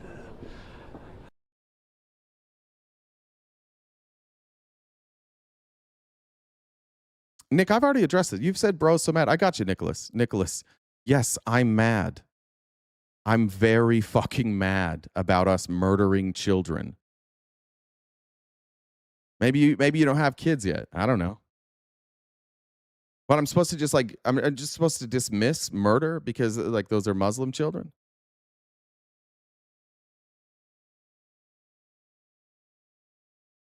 We're murdering children for no reason. That's a great question, Kirsten. Why aren't you mad? We all know the answer to why they're not mad. It's that chair in the corner. No thoughts of your own. Just blind, pathetic, arrogant loyalty to a con man with a room temperature IQ. It's not our, like, for everybody here that can read, it's not our fault. I want you to know that. It's not your fault. We've been begging them to learn. We've been begging them to read. We've been begging them to do math. We've been begging them to realize that the reason there's no sunshine in their life is because they are stuck in the folds of Donald Trump's anus, and they need to get out of it. How come the sun doesn't come up? It stinks in here. Yeah, you are literally living inside Trump's asshole. And why? What, like, the benefits? Oh, the benefits are incredible. What do you get for the benefits? I get to go on the internet every day and say, who fucking cares if we murder children? Finish with Lindsey Graham here. Let's talk more about why we should murder children because Iran refuses to use the dollar. Iranians trying to do. They're trying to change the currency from a dollar to a Chinese yuan, and that's an attack on the dollar. And that needs to end too. So I'm very optimistic that President Trump's going to bring this regime to an end one way or the other. I prefer diplomacy. But this time tomorrow night, they're either going to do a deal. Yeah, David, I think that's fair. Let's talk about it. You said people die every day and don't wear the heart on your sleeve like you're carrying human being because somebody died. They had to be children. No, listen, this is again why I think that you guys are dumb fucks. You don't you have no compassion. You have no empathy and you don't understand empathy. But let me explain this to you very fucking plainly. Every bit of your ideology is fucking insane. Every fucking bit of it. Is Admir still here? If Admir's still here, somebody go get Admir because this is for Admir too, putting up this dumb shit online all the time. You know why I get upset? Because it's my fucking government. My government murders people. People get killed all the time. It's true. People get murdered all the time. There's governments all over the world that murder people. There's criminals who murder people. The difference between them murdering people and our government murdering people is our government is supposed to represent me. They take the money that I spend and that you spend and give in taxes, and they murder in the name of you. I don't want to be represented by genocidal maniacs. So yeah, you're right. Not every death affects me the same way. But these are avoidable deaths. This doesn't need to happen. They're doing it in my name and can't tell me the fucking reason that they're doing it. That's enough for you. Oh, they've got the stars and the stripes on it, so fuck them kids. You're absolutely right. I don't treat everything the same. The dipshittery that comes out of Republicans. Say her name. Say Laken Riley. Yeah, bitch, we didn't pay that guy to fucking kill Laken Riley. That guy didn't act in my name. I'm pissed about it too. But it's not my government. So what do? You give that person due process. They go to court. They get tried for murder. They get convicted for murder.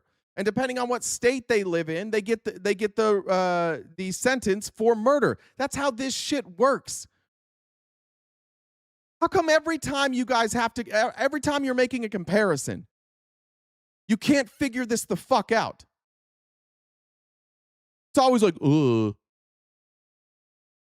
at this immigrant who committed a crime. Cool, I didn't pay them. The police are paid to protect people. ICE is paid to protect people. When ICE is murdering people in the streets, that's a fucking problem for me. And yes, I'm far more upset about ICE murdering people than I am about someone throwing a sandwich at ICE. Why? I didn't fucking pay the guy to throw the sandwich. And somebody says, fuck your mother to an ICE agent. Sorry, it has nothing to do with me. I didn't do it.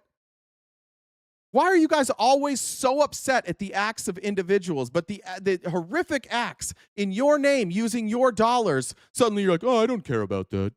That doesn't bother me one bit. It's the exact same thing. Yeah, I love that song. Rage Against the Machine got it. I bet a lot of you Republicans here listened to Rage Against the Machine. The fuck do you think Killing in the Name of is? What do you think that song's about? I love Cry Harder. Bro, I cry every fucking day. I cried this morning. I can't remember the last day I didn't cry. That's not an insult to me. I could give a fuck. Like, do you think that you're going to come in here with a room full of liberals who are like, hey, let's not murder kids, and that like your insults of, stop being pussies is going to land? Nobody gives a fuck that you say that. All it shows is like, holy shit, you are cold. Holy shit, you're cold. For what reason? Well, I voted. I put a little box next to Donald Trump. So I'm in this together. We're all in this. We're all patriots in this fight together. No, you're not. You're dipshit lemmings. You are literally no different at all. There's 0% difference between what you're supporting today and the people that supported Hitler. And I mean that. Like, I'm not being hyperbolic. There's no fucking difference. The way that you treat immigrants, the way that you treat people in foreign countries, the way that you just like guffaw every time we murder a kid, you are no fucking different. You are bootlicking, cucked out bitches sitting in the cuck chair going, oh, this is what I voted for. No, you just don't have a thought of your own.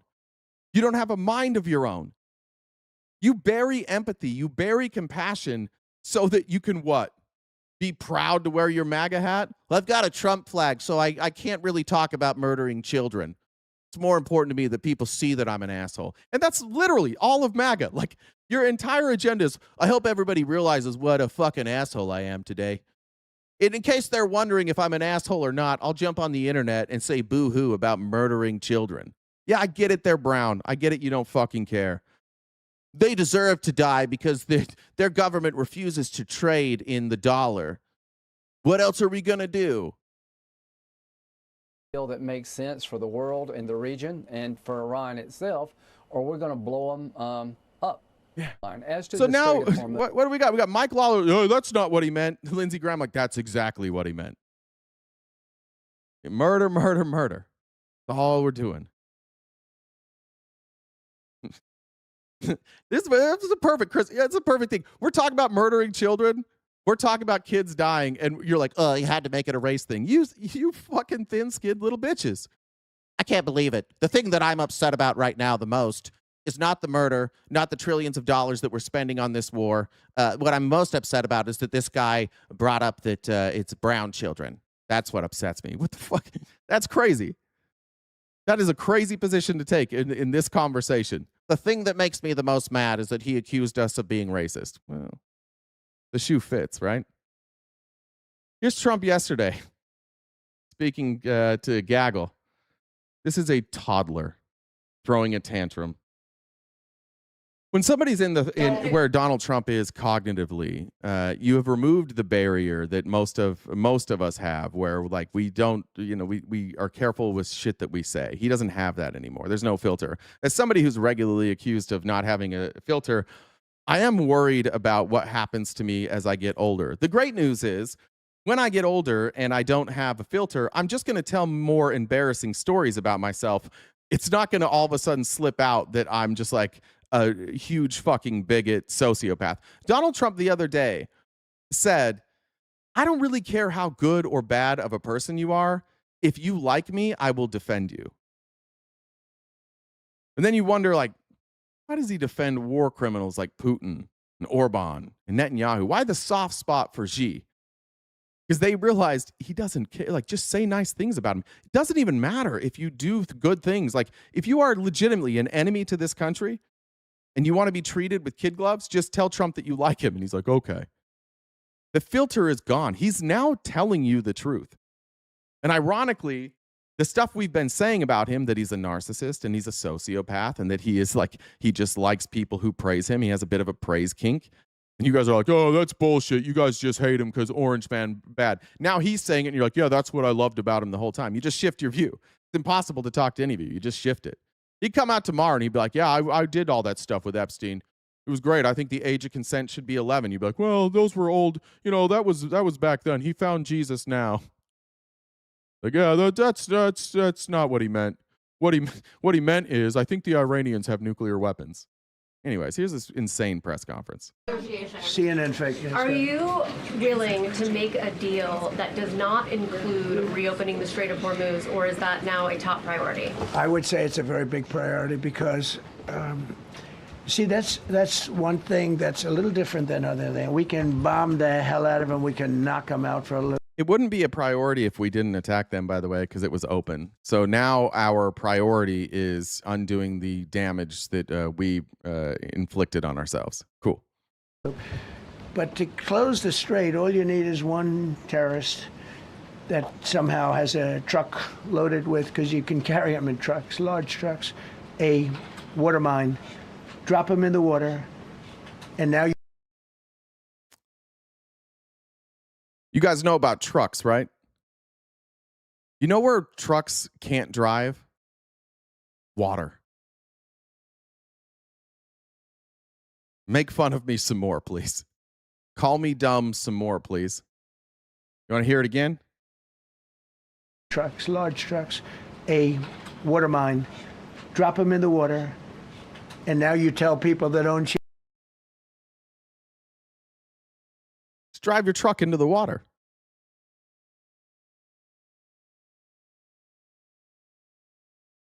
Anybody? MAGA? Maybe all the trucks in Iran are amphibious. What is a dock or bridge for $1,000? He meant with a bridge or a dock, obviously.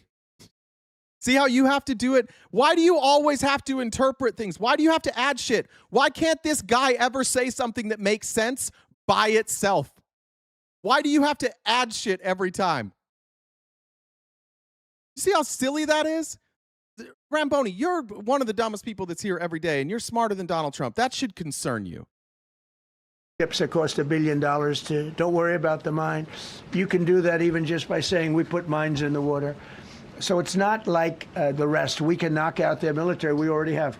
We've knocked out their Navy. We've knocked out their Air Force completely. We've knocked out 158 ships in 3 days.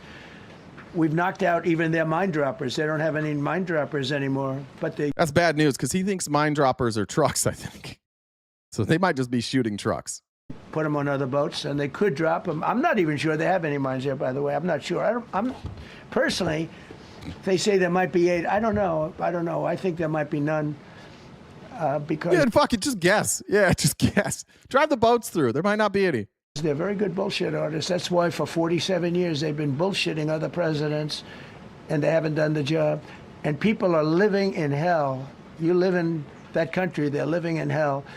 No, I think that... I bet they feel like it's more hell now than it's ever been before.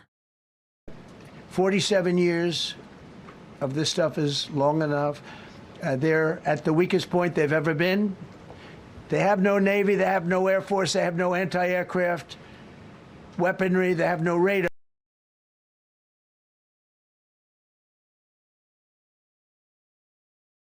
Didn't they shoot down our planes? Want to hear that again? Force, they have no anti-aircraft weaponry, they have... Yeah, they got slingshots out there? Boy, how'd they bring our planes down with no anti-aircraft weaponry? How'd they do that?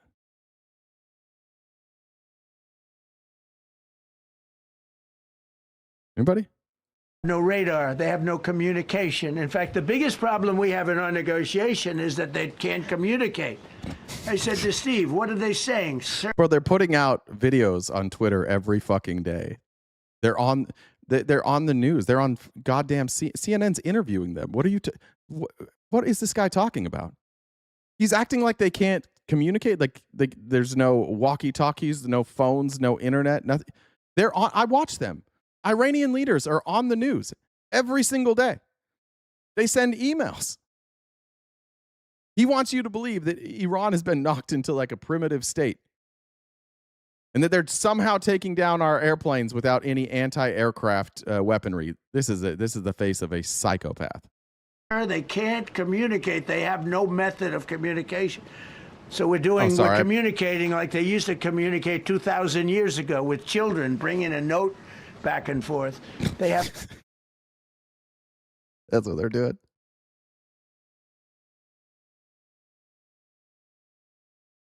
'25th. Dirty dude, thank you very much. Phil, thank you as well. Axe said, congratulations, Michigan national champion. Go Blue. Had to get that in there. Good job, RTV, Jen, Mods, and fam. Have a wonderful, safe day. Thank you very much. Trump has done the most to attack the U.S. dollar, says Amy. Sorry I was late on that. Walker text range. So both sides are compromised. APAC runs both sides. We're not doing, like, I appreciate that. Thank you for the donation, but stop it. Don't, both sides is fine. Like, it's fine to say both sides. Not now. It just makes it look like you're running from the fact that Donald Trump is clearly, like, he's doing this all by himself. This is not both sides. You can't both sides this and be like, AIPAC's owned by both sides. Well, Congress hasn't authorized war. Trump has. I agree with you that AIPAC has a lot of control, but let's not both sides this right now. Lisa said, most information live on YouTube and TikTok. Thank you. Appreciate that, Lisa.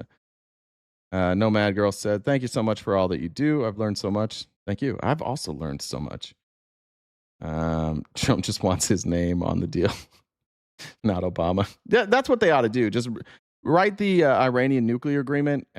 Take it to me like, we're going to call this the Trump-Iran nuclear agreement. It's way better than Obama's. He'll sign it. He's not going to read it anyways. It's a good point. He said, let's not forget, these are the people that were throwing rocks at tanks. They're not giving up. That's a good point. They shot the planes down with D's nuts. No communication, but all I want to see is I want to have a safe world, and you're not going to have a safe world. And thank you also, Trudy. That was very generous. I appreciate that. Jamar said he's not fucking my wife. He's just checking her pulse. Israel will be gone. The Middle East will be gone. And then they're coming for Europe. And I have to tell you, I'm very disappointed in NATO. Very. I think that NATO, I think it's a mark on NATO that will never disappear. Never disappear in my mind. You know, they're coming to see me on Wednesday. They're going to say, oh, we'll do this, we'll do that. Now they all of a sudden want to send things, you know. But they said it loud and clear at the beginning. When I spoke to UK of all, I would have said they would have been the first because they're the oldest. And I say, yeah, I'd love to have a little help. He said, no, sir, we'd rather wait till you win. I said, I don't need help after. Yeah, none of that happened. Now he's rewriting history. They said, we don't understand this war. We're not going to take part in a war like this. This isn't an unjustified war. We don't want any part of it. That's what they actually said. And now Trump is rewriting history in real time to you. What they actually said was they didn't want to join until we won. Sure. That's what, I mean, we all have their words. We've all seen their words. They didn't say any of that. We win. That's a good point, Ronnie. The question was about opening the Strait of Hormuz. We are 3 minutes in. They have 2 old broken aircraft carriers, barely work. I said, I guess we can use them. Who the hell knows? I called the general. He didn't even want them. He said, we don't really need them. We got the SS Abraham Lincoln, sir. We don't need them. Do you know, we have, in terms of technology. Was you in the room? Were you in the room, bitch? Now, you weren't in the room either. So Donald Trump is quoting them. I've seen what they said. Another thing, there was no fucking room. They didn't tell NATO they were doing this. They just fucking did it and then said, come join us. And the NATO countries are like, no. And they all went, all the leaders, all the NATO country leaders all went on and spoke for themselves. Was you in the room? Donald Trump tells the truth and I believe it. Was you in the room? None of us were in the room. There was no room. What, you think they're all lying? Just the only person ever telling the truth is Trump? We had one day 101 missiles going at 2,700 miles an hour. Now, I don't know if this is true, but if this is true, this is actually pretty fucking impressive. Aimed at the Abraham Lincoln. 101 missiles. Out of 101 missiles, 101 missiles were shot down. Unbelievable technology. 10 years ago, 5 years ago, I don't know if that would have been possible, but 10 years ago, that wouldn't have been possible. 101 missiles heading to a ship that's not that far off the coast. And out of the 101 missiles, we shot down all 101. We have weaponry. The Patriots are unbelievable. We have weaponry that's unbelievable. Yeah. So what, are you going to reopen the strait? Amber said Iran has a highly educated population, particularly in STEM fields, with a roughly 94% adult literacy rate and a strong focus on higher education. Highly educated female population, too.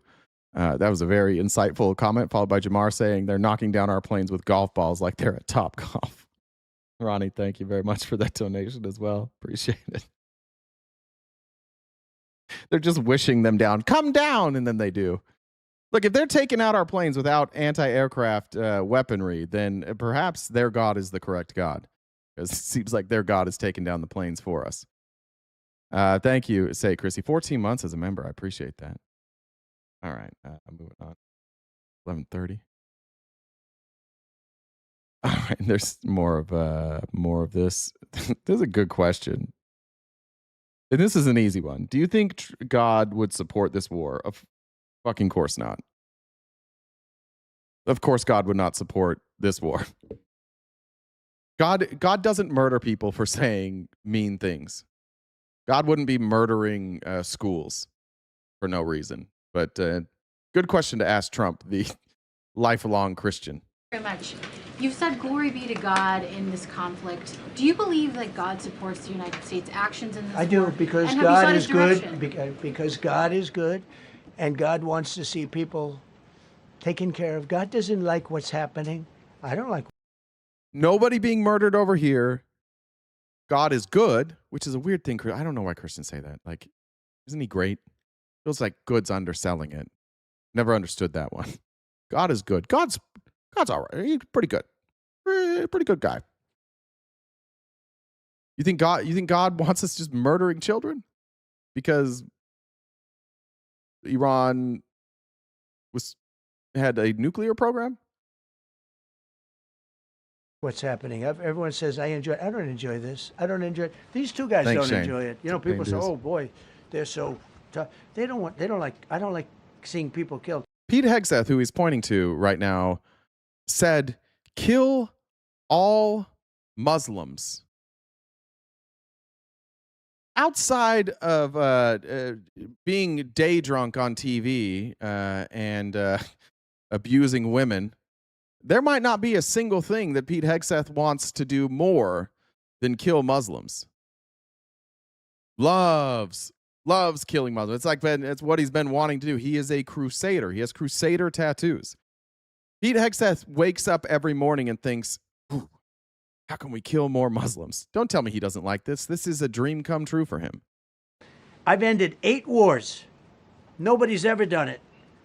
The person who Including you. won the Nobel Prize came to me and said, "You deserve the Nobel Prize." She announced that when they announced, they said. Once again, the question was, do you think God approves of this war? And now he's on to, he deserves the Nobel Prize.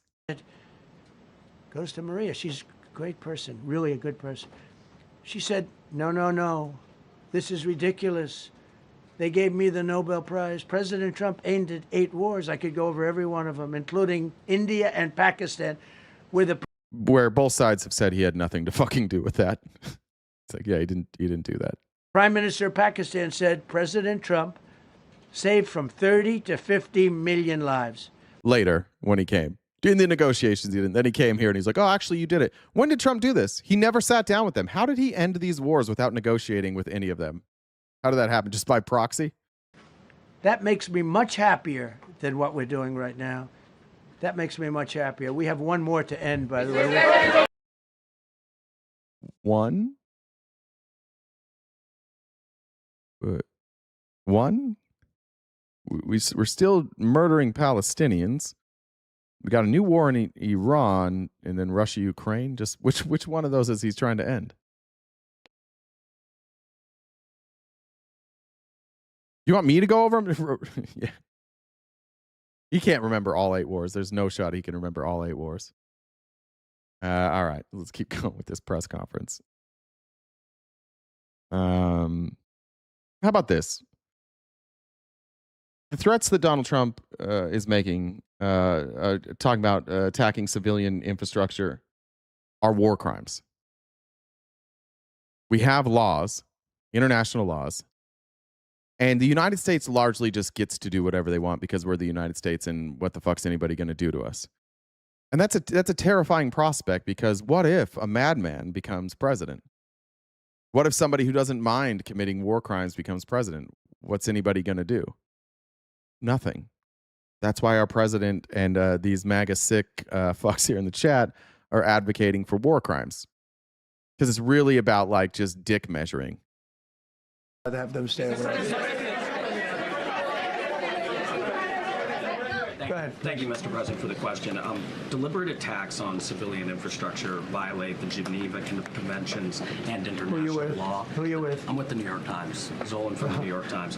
Are you failing? The failing. Are you concerned? concerned? Circulation way down at the New York Times. Are What's you going concerned on? that you? What kind of grown up? we talking about here? This is the most triggered human being I've ever seen in my life. Who are you with? New York Times. New York Times. Times. New York Times. Down. Readership down. Failing. New York Times. Circulation way down. Get it together, man. Relax. He can't even hear the question because he's too busy screaming at the New York Times that they exist. I don't know of anybody that I've ever met, ever, who is this thin-skinned and has less control of their emotions. Yeah, I agree. Thank you. I appreciate it, Alex. He is such a pansy. Your threat to bomb power plants and bridges amount to No, not at all. No, I'm not. I hope I don't have to do it. But again, I just said 47 years they've been negotiating with these people. They're great negotiators. Why would that and because they're not going to have a nuclear weapon. And if somebody that takes my place someday is weak and ineffective, which possibly that will happen because we had numerous presidents that were weak, ineffective, and afraid of Iran, we're never going to let Iran have a nuclear weapon. And in 47 years, this is the closest they've ever been. And it's because we ripped up the Iranian nuclear agreement. And we still don't have evidence that they were close. Just that they had enriched. That might be wrong. They might have had enriched uranium above 60% before. Somebody should fact check that. I think that's correct, but I could be wrong on that. John said, I think you missed two of my deer jokes, but it's not a funny day anyways. Thanks for doing what you're doing. What do you call a dead deer with no eyes that can't have sex? Still no fucking idea. Okay. You know what? I saw the idea and I thought I had read it already. Sorry, Johnny.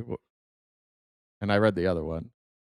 If you think it's okay for people that are sick of mind, that are tough, smart, and sick, really sick, from a policy standpoint, from a any which way you want to say, mentally, these are disturbed people. If you think I'm going to allow them, and powerful and rich, to have a nuclear weapon, you can tell your friends at the New York Times, not going to happen. Yeah, but what he asked you was, will you commit war crimes by bombing their infrastructure?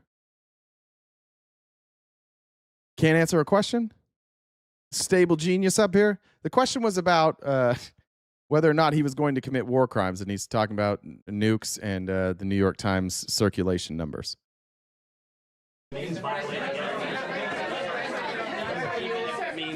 Quiet. You no longer have credibility at the New York Times because the New York Times said, oh, Trump won't win the election, and I won in a landslide. I won every swing state. New York Times said, oh, Trump won't win the election. New York Times has no credibility. What? They just want to know if you're going to do war crimes. That's all. They just want to know if you're going to commit war crimes. Credibility they have is it used to be all the news that's fit to print. The old gray lady, it was great, but they're running on past fumes, and you can't keep doing that. You have to be able to give the correct news, and people like you, who I know, are fake. You're fake. Go ahead, please. You're fake. But are you going to do war crimes? Please, will you answer that? Please? No? It's funny, yell at the New York Times. It's getting pathetic. You've got zero credibility. Listen, brother, you can't talk to people about credibility when you support Donald Trump. You just can't. Nobody gives a fuck. Nobody thinks that if you're on here, like, what do you mean I don't have credibility? Tell me what I lied about. Let's do that. We'll give MAGA a chance. Let's get this all out for a second while we load the next clip. Could you point to one thing that I've gotten wrong today so far? One specific thing. Let's see this in the chat real quick. I like this. I like being fact checked. So since none of you have the courage to ever come up and fact check me, I'll give you a little time. Could you tell me one thing that I've gotten wrong? I'm so clueless of what the Middle East is. Oh, okay. What is it? Last I checked, it was a bunch of countries. About being a man? Yeah, this is good. Yeah, keep it up. This is good. You're not with me? Cool. Well, I have this sneaking suspicion they're going to not come up with anything. They just really say, I've got time today. I do have time today. I'm happy to poke at MAGAs. No more M's. I don't know what that means. Go do some research and get back with some stuff you lied about. Oh, okay. You said they were finger painting. They indeed were not. That's a good point, Kirsten. My bad. Anything else? What did I get wrong? Keep telling you. This is your opportunity, guys. It's your time to shine. One thing we got wrong today so far? You're clueless. It's all part of God's plan. Oh, okay, got it. My bad. I didn't know this was God's plan. Why is God bombing school children? Why is God killing all these kids? You overestimated the IQ of the average Trump supporter. That's a good point. Probably got that wrong. Uranium. That's cool, Patrick. Uranium.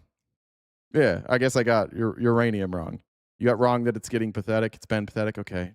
Damn, MAGA's struggling. My audience is doing a good time. Now, I know I shouldn't waste my time, but I'm going to. Anybody else? Why is Iran killing 45,000 of their people in 2 days? Give me a source for that number, please. Now you're saying, this is what's crazy. It was 30,000. You're only saying 45,000 now because Trump said 45,000. He has changed the number. The only estimates I've seen that are that had like people on the scene say it's about 3,100 people. But again, anything else?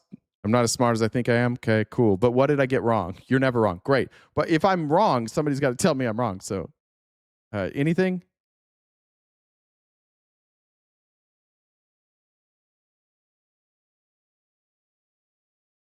I don't know about today, but I haven't seen anything backing up your repeated claim that Trump will choose where the money for that new babies born thing goes. I don't even know what you're talking about. No idea what that is. So are you saying that it's bad to be at war with Iran? Are you saying anywhere is bad? Yes, war is bad. We shouldn't go to war. Yes. If somebody attacks us, I guess we can fight back. There's no reason to be at war with Iran right now. None. Anybody else? No? Well, I gave you a chance. You guys did great. This is par for the course for you guys. Appreciate it. Good try. Do you support fraud? No, remember, we're fact-checking me right now. I don't support fraud, which is another reason I can't stand Donald Trump, who's been convicted of fraud. You support fraud. You can't be a Trump supporter and be like, I don't like fraud. Not only has he been convicted of fraud, he has pardoned like 30 people that have also been convicted of fraud. And the people that they stole money from will never get that money back now because he pardoned them. Meanwhile, the Iranians... Let me say this. I don't know if this is AI or not. I want to be careful with this. I do not want to say that this is AI generated. I don't even know exactly when this was filmed. However, the stories coming out of Iran now is that the Iranians, after hearing that Trump plans to blow up their infrastructure, are going on to bridges and nuclear facilities and creating human shields, which is probably a smart move, right? Especially when that's what the United States has been using to justify a genocide in Palestine. That you can murder these people because they're human shields.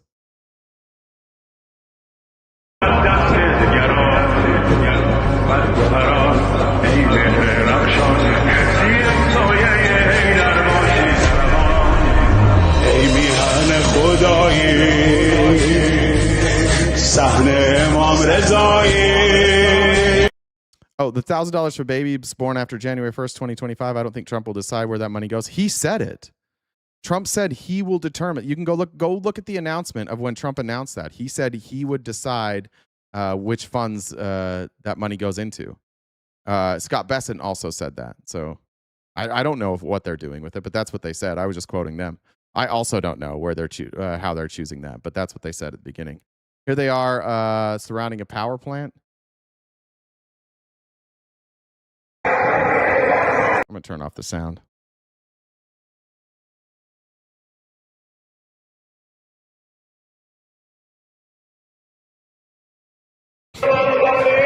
Trump was being facetious when he said praise to be to Allah. Yeah, no shit. Nobody thought he was actually Muslim.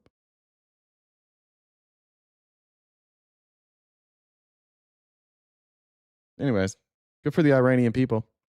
All right, I want to talk about this. So this morning, we get news that Trump is starting to bomb Karg Island. He's been talking about it for a while, and this according to Sky News. Let's bring in our security and defence analyst, Michael Clark, who joins us. Michael, just give us a sense of context. Obviously, the detail we're trying to work through, but give us a sense of context here. Well, if Karg Island is being struck heavily, and it sounds as if it might be being, then that's... several strikes. Yeah, I mean, that immediately puts Iran into a deep crisis, because, as you said, it accounts for 90% of all of their oil transit. So everything goes, 90% of it goes to and from Karg Island. We've got all the, you can see on the map there, it's not far offshore. No. It's a deep water port, in effect. There's two jetties on either side. Exactly, yeah. And when you look at it from an aerial photographs, it's all refinery, not refineries, it's all tanks. It's all storage tanks and jetties. And so the tankers go in there, they load up, and there's a short pipeline from Karg Island to the mainland. So it's really important to the Iranians. And the United States had said, when they first targeted Karg Island, they've been thinking about this for a long time. And, you know, President Trump... Just say, Keith, have you seen the Necessary Conversation podcast? Please debate them. I have seen them, yeah. Trump has been talking about Karg Island for years. I don't have enough of a following for them to have any reason to bring me on to debate them. I would need a lot more followers for them to even consider that, but I would love it. Because he's had Iran in his sights for lots of reasons, going back to 1979. And the number of times he's talked about Karg Island, it obviously appeals to his sense that he's a card player, he's a gambler, and that the Karg Island is a high-value card. So if you either destroy what's on Karg Island, then the Iranian economy will shudder to a halt, in the sense that it won't be able to export oil, or very little of it. Or B, if you capture Karg Island and... Now that's what I guess you want to do if you're Trump. You want to shutter their oil revenue. That hurts the Iranians. At the same time, the Iranians are going to counterstrike. Not only will they blow up infrastructure of our allies, who are probably tired of being bombed, and the Iranians this morning said, if you start attacking our infrastructure, we're going to attack the infrastructure of all of your allies in the area. And the Strait of Hormuz will also remain closed. So not only will we further disrupt global oil supply, further driving up your prices on everything, literally everything, but also we are alienating our allies and putting them at risk. Again, for what reason? What do we gain from this? Hold on to it, then you have the same effect.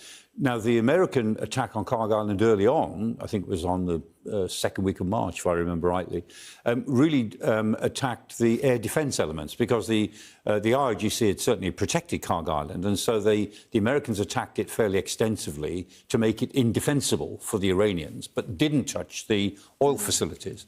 Somebody, the Americans or the Israelis, we would assume, have now attacked the oil facilities. We're just seeing the Israeli military. I think the Israelis actually took credit for it this morning, if I remember correctly. This is Reuters saying this. The Israeli military says it's completed a wide wave of attacks across Iran. We know that it had warned online civilians not to use trains. Worth remembering, of course, there is a state-imposed internet blackout by the Iranians on Iran when it comes to the internet. So those warnings won't have been heard by the general population. But Israel was warning about trains. We don't know whether it's Israel or the United States that's targeted Karg.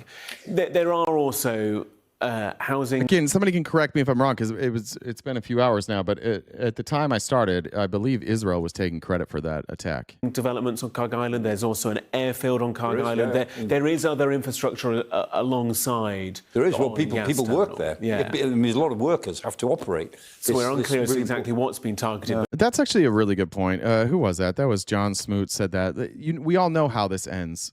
Or actually, no, that wasn't John Smoot. Sorry. It was Peaceway Beats. We all know how this ends because we've actually seen this a million times. We bomb Karg Island. The Iranians then bomb other countries that are our allies. Innocent people lose their lives. Those allies, we better hope, blame Iran and not us. But a reasonable person might look at the actions taken by the United States and the reaction by Iran and correctly identify that the cause of the bombing that killed their family members was actually the United States bombing Iran with Israel. And so you're going to create more radicals here. These not only in Iran, but in Kuwait, in Iraq, in Saudi Arabia, in Qatar, in the UAE. You are going to create more radicals who their family members are going to die, and they are going to want to get revenge. And again, if they use any sort of logic, they're going to blame the United States. It will not be the Iranians that they blame, because obviously the Iranians weren't bombing them until the Iranians were being bombed, and the countries that these other folks lived in had signed the Abraham Accords with the Trumps and Jared Kushner, which were business deals. And do you think these people are going to look at that and be like, yeah, it's totally Iran? No, they're going to look at the greedy people in their country who allowed their country to be under threat and allowed their country to be attacked because they signed a business deal with the United States, and the United States acted like a bunch of fucking psychopaths and bombed Iran. This will destabilize the region again. And this is like, there has never been a time when we have had a military campaign in the Middle East that hasn't resulted in like 20 to 30 years of retaliatory attacks against the United States, our allies, and our forces that are stationed in the Middle East. This does this every single time. This is the most predictable response. It will happen. It will already, what we've done will have reverberations through decades. And there will be somebody that rises up, that leads a militant group years down the road that attacks some Americans, and their name is going to be famous. And we're going to be like, what happened to that guy? And they're going to be like, he just hates America. And a handful of people who read are going to go, I wonder why he hates America. And they're going to find out that either in Iran or in Kuwait or Iraq, somewhere over here, their family members were killed. And they blamed the United States, because who else would you blame? The United States is way over there on the other side of the ocean. What the fuck are they doing here anyways? And so they're going to take that out on the United States. And American citizens are going to be like, I don't get it. Why do they hate us so much? We're just trying to help. But remember, yesterday, the Israelis attacked the South Pars gas field in Iran. And the last time they did that, on the 18th of March, the Iranians responded by attacking the Qatari side of the gas field, which is the North Dome gas field, and the Ras Laffan LNG refinery, which is 20% of world's LNG supplies. And the cost of LNG shot up as a result of that. President Trump had told them, because he was very angry at the time, he told them, don't attack the South Pars gas field. And yesterday, the Israelis did it anyway. Now, so far, the Iranians have not reacted to that. And as far as I know, President Trump hasn't said anything about it. But if the Israelis have now attacked Karg Island, I've no idea if this is true. I mean, somebody's attacked it. But if it turns out to be the Israelis, it would be part of the pattern that they're trying to push the Americans into this overall attack from tomorrow. I think the situation most closely reflected by the Qatari foreign ministry spokesperson who's speaking right now, saying we're close to the point where the situation in the region could spiral out of control and that there are no winners if this war continues. We're a little short on time this hour, Michael, but we'll get more of your comments in the next hour. Let's bring in our security and defense analyst. Too many more actions, and exactly what he's talking about is going to take place. We're going to have all-out war in the Middle East. Israel's already said they aren't waiting for the U.S. Yeah, no, they're bombing Karg Island. There's even more. Like, these are members of, these are Jewish Iranians in Tehran visiting what's left of their synagogue. By the way, is this anti-Semitic by the Israelis to bomb a synagogue on Easter? Because these are Iranian Jews now visiting their once standing synagogue that was bombed on Easter.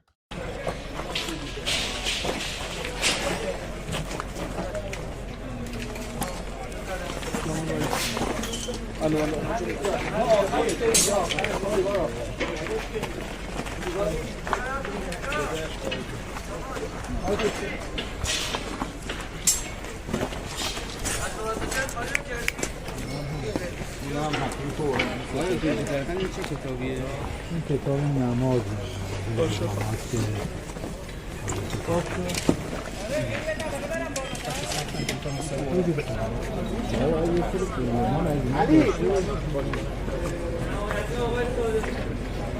do the Israelis explain this? Sorry, Passover, not Easter. Thank you. Passover. Apologize. Thank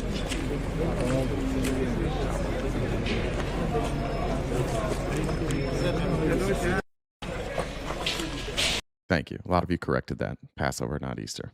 My bad. How about this? This was live footage cams caught what the Israelis and the U.S. are doing now, bombing civilian trains. What we're doing. Looks like the attacks on the infrastructure are well underway.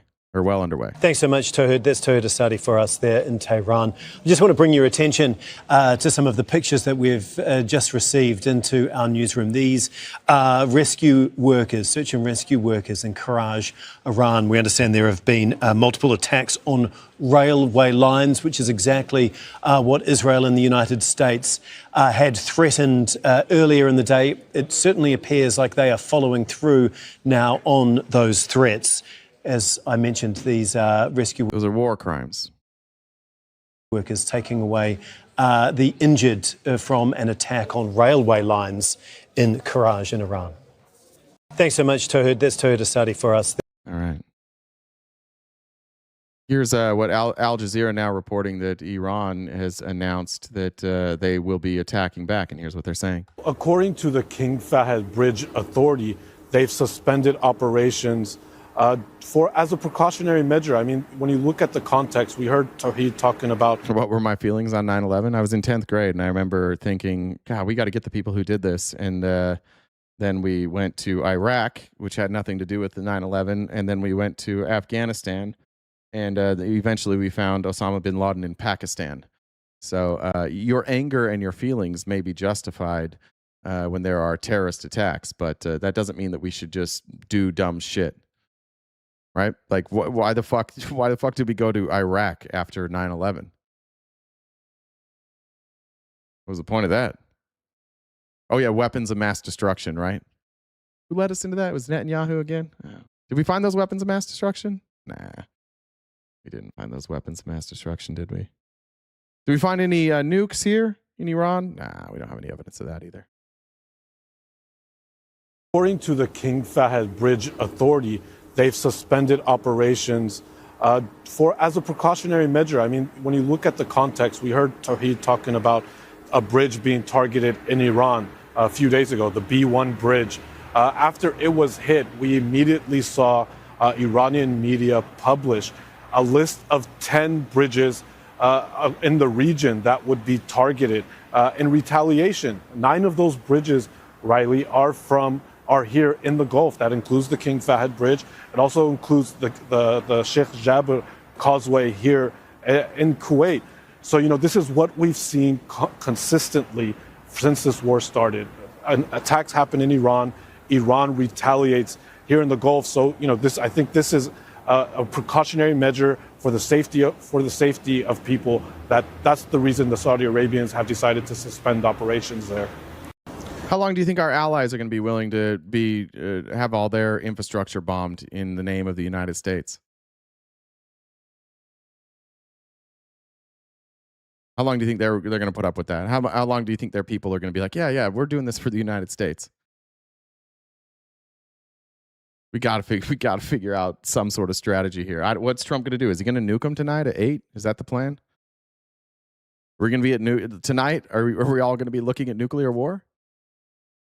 How do I feel about Iran chanting death to America? Not a fan. How do you feel about Pete Hegseth chanting death to all Muslims? Should Iran be able to come over here and bomb the fuck out of us? You can't have both. Christian 7200. If we can do it, they can do it. I don't think wars, I don't think them chanting something means we need to go bomb civilians and murder a bunch of civilians. That's enough for you, though? I don't have the canned goods stocked up. Yeah, you should have been Mormon. They were ready. All right. Yeah, it's probably going to be taco. It better be taco. This is one of the few times I'm rooting for taco. All right. This was really interesting. This is former CIA analyst Larry Johnson, and he was on the Moats podcast, which I don't know a great deal about. But you remember the press conference yesterday with Donald Trump? There were a couple things that I didn't realize at the time because I hadn't seen this until this morning. But one of the things that Trump kept talking about is the wet sand. And the reason he was talking about the wet sand is because they actually didn't plan for the wet sand. They were kind of baffled by the wet sand. And so Trump made it a point to be like, we knew about the wet sand, but apparently they didn't. And what we're talking about that happened yesterday in this rescue mission was that it was planned initially to be apparently a direct ground assault. And we lost somewhere between $400 and $600 million here to Iran, who, again, doesn't have any weaponry that can shoot down our airplanes, yet somehow shot down our airplanes. Now here's where we aren't bombing civilians. We aren't. Did you just watch the last video of the people being pulled out of a train? Did you miss the kids? Did you miss the? I just showed you 3 videos of civilians being bombed, and you're like, we're not doing that. This is why we can't argue with MAGA. I just showed you 3 straight videos of us targeting civilians, and you're like, no, not real. Here's where it really gets strange and doesn't, the explanations don't make sense. At that site, there were 2 C-130 aircraft. Those are fixed-wing aircraft with 4 propellers. Are those the refueling aircrafts, the C-130s, or are those the radar? The Joint Special Operations Command, JSOC, they have a special version of that plane, which is sort of souped up. And then there are also 4 MH-6 Little Birds. Now these are small helicopters. If anybody's ever seen the movie Black Hawk Down, those little helicopters that come in to try to rescue the people that crashed in the Black Hawk, that's a Little Bird, or the Little Birds that run strafing rounds. They can carry, I think, a maximum of 4. Boy, that sure looks like it was shot down to me. I'm alarmed that their throwing rocks was able to do this. I'm alarmed by that. Trump said they can't do this. They don't have any of this stuff. Special Operations Forces, either Delta Force or SEAL Team 6, one of the 2. But here's the key point. They only have a combat range of about 300 miles. Now, if you fly from Kuwait to this location in Isfahan, that's 250 miles. How the hell do you get back from there? Well, that explains why C-130s are the troop haulers? Okay, thanks, Illusion. At least one of those C-130s was on the ground. They can carry a fuel bladder of gasoline that are aviation fuel. They can refuel these aircraft. And then, but it's not clear if the other C-130 was there as well on that mission. It said that both got stuck in the sand, but some of the pictures that have come out and some of the video at least appears to show one of those in flame crashing into the desert. So I don't think we have an accurate count. What we do know is that in addition to losing the F-15, we lost an additional 2 Black Hawk helicopters. They're called Pave Hawks. We lost at least, got the 2 C-130s that were gone. Now we've got an additional 4 MH-6 Little Birds, and I think the reason they left them there, they didn't have enough fuel to get them back to safety. An A-10 Warthog went down, fixed-wing aircraft. So when you total it up, you're looking at about $400 million worth of aircraft that got shot down yesterday just to without any weapons, ostensibly to save one person. And can't emphasize enough that this may very well have been in preparation. If this hadn't all fallen apart on Friday, during Friday, it's very likely we might have seen troops on the ground already trying to. Billy, this is a weird thing about you. Like, if you're watching, let's say you're watching a football game. I'm a 49ers fan, right? Say I'm watching a 49ers game and they're down by 40. And it's the 4th quarter. And I go, man, we're losing. You would be the person, your response, if we're going to follow this logic, you'd be like, why do you want them to lose? I don't want the United States to lose. One, I don't want us in this fucking war. But it seems like what upsets you and your friends the most is when people accurately tell you stuff that you're uncomfortable with, your brain almost can't process it. Like there's this barrier there.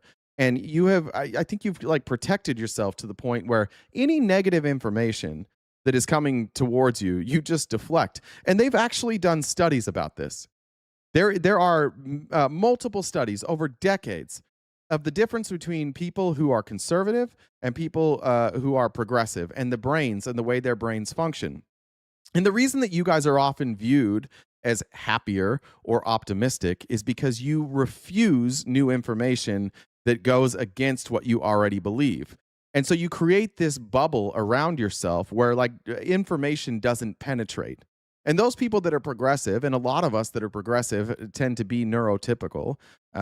Like, raise your hand in the chat if you're ADHD, have some form of OCD, ADD, autism, any of that. Like, we tend to be more neurotypical. And so it doesn't really bother us if negative information comes in. We adopt that negative information if that negative information is true, and we adjust our viewpoint. And so for us, what it looks like on our end is that you guys are rejecting information that's uncomfortable so that you can protect your bubble. And on your end, what you guys are saying is you guys only take the negative information. Why is that? I get why it looks that way to you, because I'm not going to come on here and talk for 4 hours about like a bunch of shit that we agree about. That would be silly, right? Like I cover politics, and I'm going to criticize the people that I'm covering. But there's a difference between the way that we consume information. And so because you don't consume information the same way that I do, which is like new information to me is gold. I fucking love new information. I don't know how you guys watch the same podcast every single day. I don't know how people tune into Tim Pool or Patrick Bet-David or Steven Crowder. They say the same fucking shit every day. It's just tagline, tagline, tagline. Liberals are evil. Same bullshit every day. And I'm sure there's people on the left that are similar to that. But that doesn't work for me. Like, I need new information. I want to, like, next week, I want to have a different opinion on something. 20 years from now, I hope that what I believe and what I think is different than what I believe right now. It's just the way that our brains are wired differently. And you can accept that or not, but it's true. You saying that me covering what's happening in Iran is me rooting for Iran is fucking stupid. It's really fucking stupid. I live here. I have a child here. You think I want this country to fail? That's crazy. What I see is a country that is failing. It's obvious to me that this country is failing. It's obvious to me that we are fundamentally broken. It should be obvious to you, and you can find it. Like, you can just look at the history of our country. You can look at any sort of graph. Every stage of our country where you had like a big shift, a big momentum change, looks exactly like what it looks like right now. You have incredible wealth on one end and increasing poverty on the other end. And the poverty is eating into the middle. And the middle is becoming smaller and smaller and smaller. And that's the stage of America that we're at right now. This was also the stage of America in the early 1900s. So this is just simple pattern recognition for a lot of us. I oppose this war in Iran because I've seen this same fucking war my whole life. I'm 40 years old. 9/11 happened when I was in 10th grade. I was a Republican back then. I was a Republican for more than a decade after that. I worked for the Republican Party. I loved Mitt Romney. I liked John McCain. I loved George Bush. When people used to ask, like, if you could go to dinner with one person, it was always George Bush. I still would like to go to dinner with George Bush, but because I think he would answer some questions a little more honestly. But like, I'm curious, but I also can recognize patterns. This is the same fucking guy. Netanyahu is the same fucking guy that came in front of Congress and lied to us about the threat that Iraq posed to Americans, and they didn't. They just never did. It never fucking existed. And then Americans in this in the administration saw an opportunity to make a lot of fucking money, and they took it. And whether they knew what they were doing or not, like whether they convinced themselves that it was justified and they were making money off of war, but the war was justified, that's another story. And I will say to those that have been progressive your whole life, that never had the life of growing up as a conservative, or somebody like myself who grew up in a cult, I can tell you unequivocally that even though I was dead fucking wrong, I firmly believed the same shit that these guys are saying. The same dumb fucking shit that we look at right now and the way that they justify these wars. I promise you I was that exact person. And I promise you I was just as sure as they are that I was right. Just as sure. Why? Because I walled off new information. The reaction that we see here when I show CNN and you see people like their impulse control, like they just freak the fuck out. That was me. They have been indoctrinated, and that indoctrination is strong. And it does, I'm here to tell you, it does not exist in the same way on the left. It simply does not. Nobody is indoctrinated. Like, I don't know anybody that's like, I only watch MSNBC. I only watch CNN. I don't know anybody like that. It might exist. But Fox News was the news. Sean Hannity was the news. Rush Limbaugh was the news. And everybody who said anything different than them was evil. I legitimately thought Obama was evil. Legitimately. I thought for sure that Obama was like a Muslim plant who was coming in to usher in Sharia law. I swear to God, I thought it. And I can look back now at the people I hated, which is wild.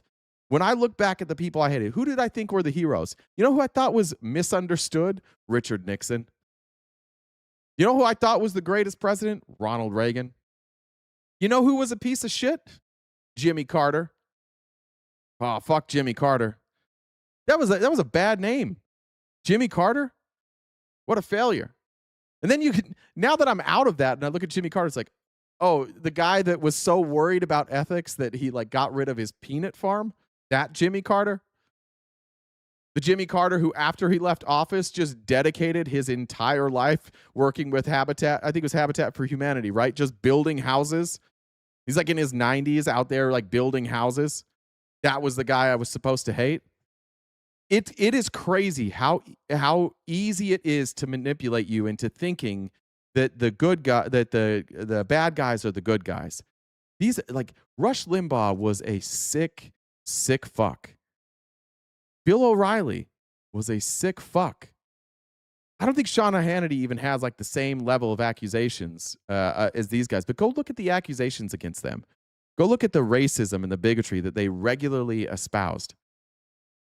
And somehow the people all around me who were good religious people thought Bill O'Reilly and Rush Limbaugh were the good guys, and George Bush was the good guy. I told you, I loved George Bush. This motherfucker invaded Iraq and Afghanistan for why? We were just murdering people. And at the time I was like, that's right. You fuck with us, we fuck with you. And we didn't. It's like if my house got robbed they're like, who robbed your house? They're like, I don't know. It was these two young kids. They ran that way. And I'm like, got it. And I just go to my neighbor's house and start robbing them. They're like, wait, what? Why? You saw them. You know. You got to learn to recognize patterns. And I don't think that you guys recognize patterns very well on the right. I really don't. I don't think you have any idea how to recognize corruption. I don't think you have any idea how to recognize like misinformation. You just have chosen a side. All those that are here, they've literally just chosen a side. There's not a single human being on earth that would watch this stream today who didn't have a political side, who would say anything that they're saying. They might not agree with me wholeheartedly, but if you just laid out the facts to somebody, they're brand new to this, and you laid out the facts and you're like, let me explain to you why we're attacking Iran. And they're like, okay, cool. Like, they chanted death to America. Okay, why did they do that? Well, we have been engaged in military conflicts in the Middle East with their allies and with them for like 47 years. Well, why are we involved? Well, we just had to. They have a religious, what if I told you they had a religious leader who like oppressed people? And you're like, oh, that's not good. Why do they have a religious leader who oppressed people? Well, we kind of staged a coup in Iran. They used to have democracy. It was like a liberal democracy, but we didn't want them to control their own oil because we wanted it. And so we kind of like staged a coup. And then the Iranian people chose a religious leader to lead. And then it's been like this theocracy, and they've been kind of like Fucked up. Okay, so but they've been attacking you guys, right? Well, not exactly. They don't attack our country, but they attack our troops. Where are your troops? Our troops are in countries around them. Why are they attacking them? Well, because they're allies with the people that we invaded. Oh, so they're allies with the people we invaded? Yeah. You don't understand why you're being attacked? No, we don't understand why we're being attacked.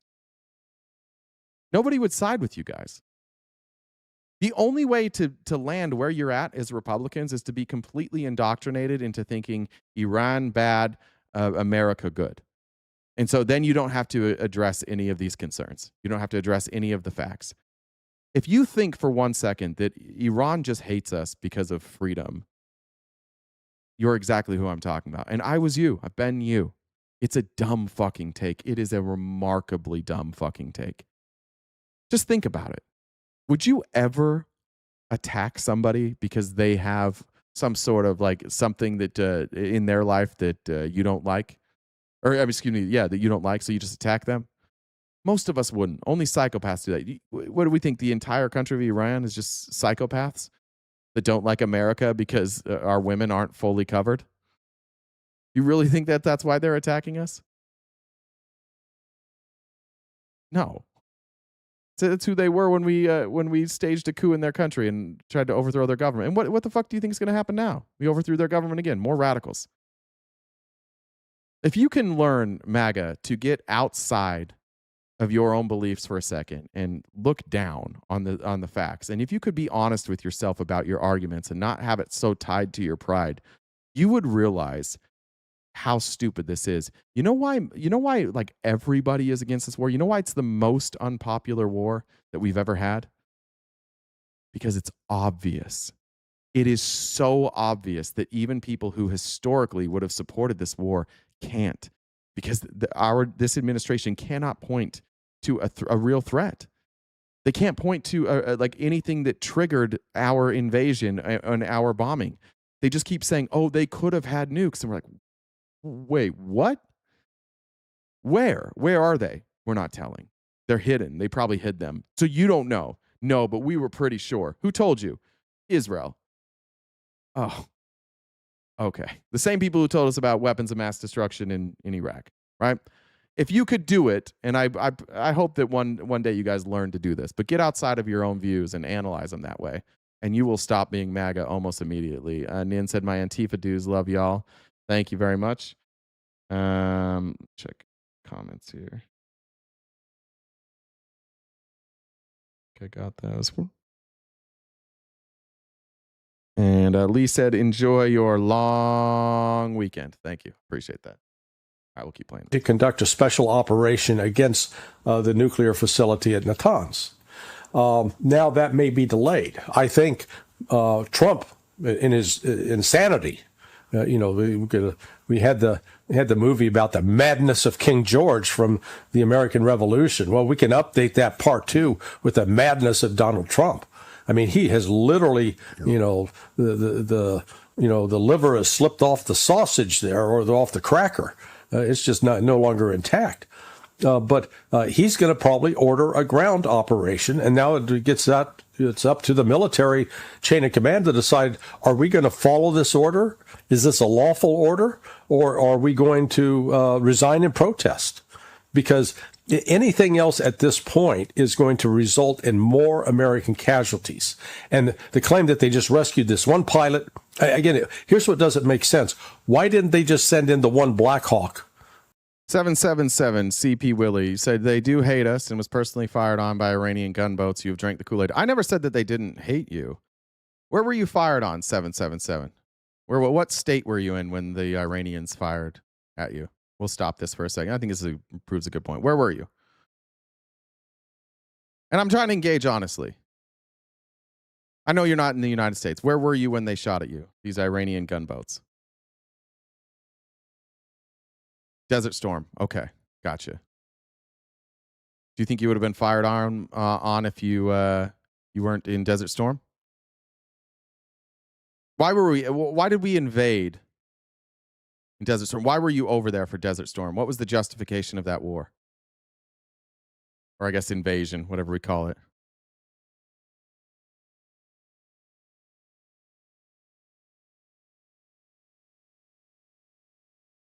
Appreciate your service, by the way.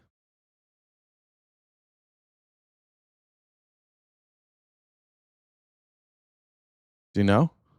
Do you know why you were there, or was it just like patriotism? Which is fine. I think a lot of people serve in the military don't really know why they don't really care. They're just there to serve their country. I think that's a fair answer. But what was the point of the Gulf War? Don't leave now, but don't leave now. 777. Does anybody know?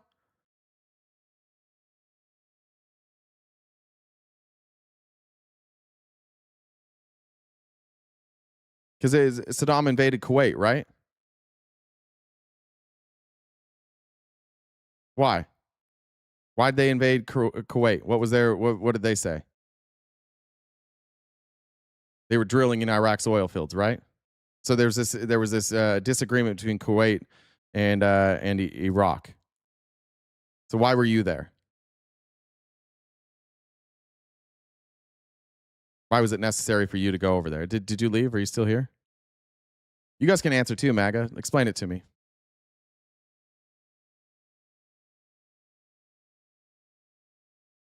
Did I say Iran? I meant Iraq. Sorry, I might have said Iran, but I meant Iraq.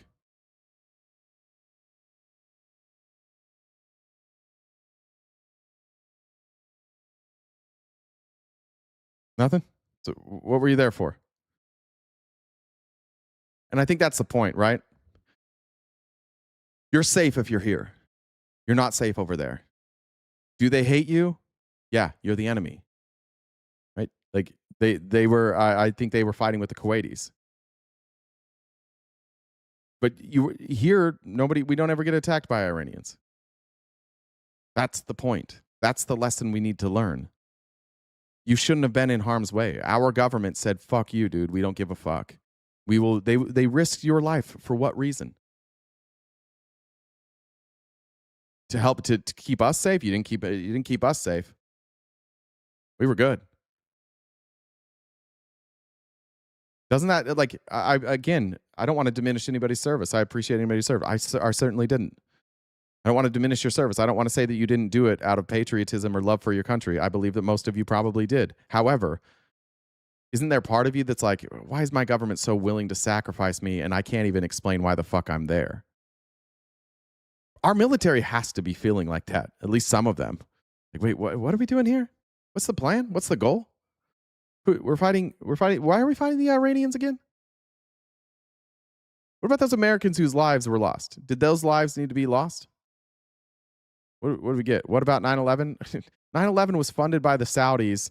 Had nothing to do with Iraq or Afghanistan. I don't know what to tell you about that. We're partners with the Saudi. Why didn't we invade Saudi Arabia?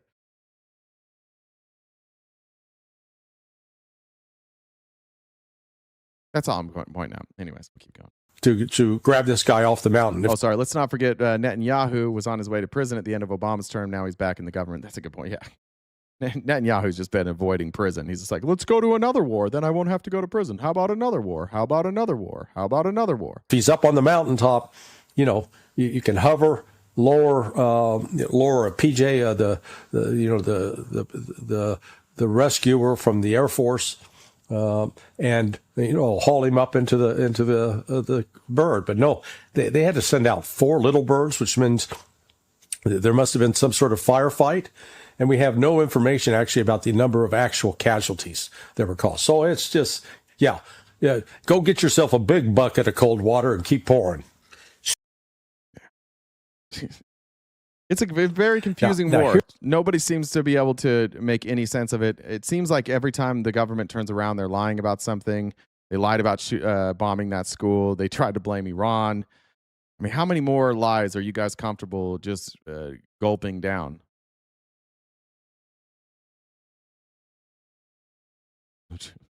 Crazy how we defended Saudi Arabia during the Desert Shield, and then they fund 9/11 on us. 11 years after that. That's how this works. That's why we shouldn't ever be in the Middle East. Stop involving ourselves. Everybody's selfish in war. Everybody turns on each other, and then we wind up like we'll arm one side of the conflict, and then we'll find ourselves 15 years later fighting those people that we armed over and over and over again. We've got to learn that lesson at some point. All right. what was this?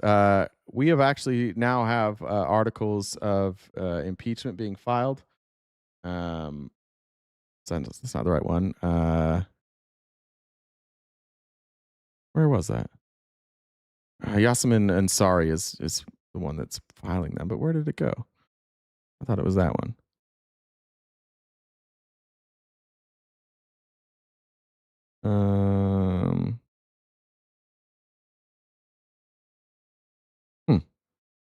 Sorry, guys. All right, well, we'll skip that. You need to know. Here's a couple of Democrats that I appreciate. We've shown exclusively Republicans today. Here was Graham Plattner the other day in Maine. He's going to win. There's no question he's going to win in Maine. It's actually remarkable that he's been able to deal with his controversial past, being a bit of a white nationalist, and now here he is making a great deal of sense. But every Democrat should learn from this. Not a single taxpayer dollar should be spent on arming and defending a country that commits a genocide.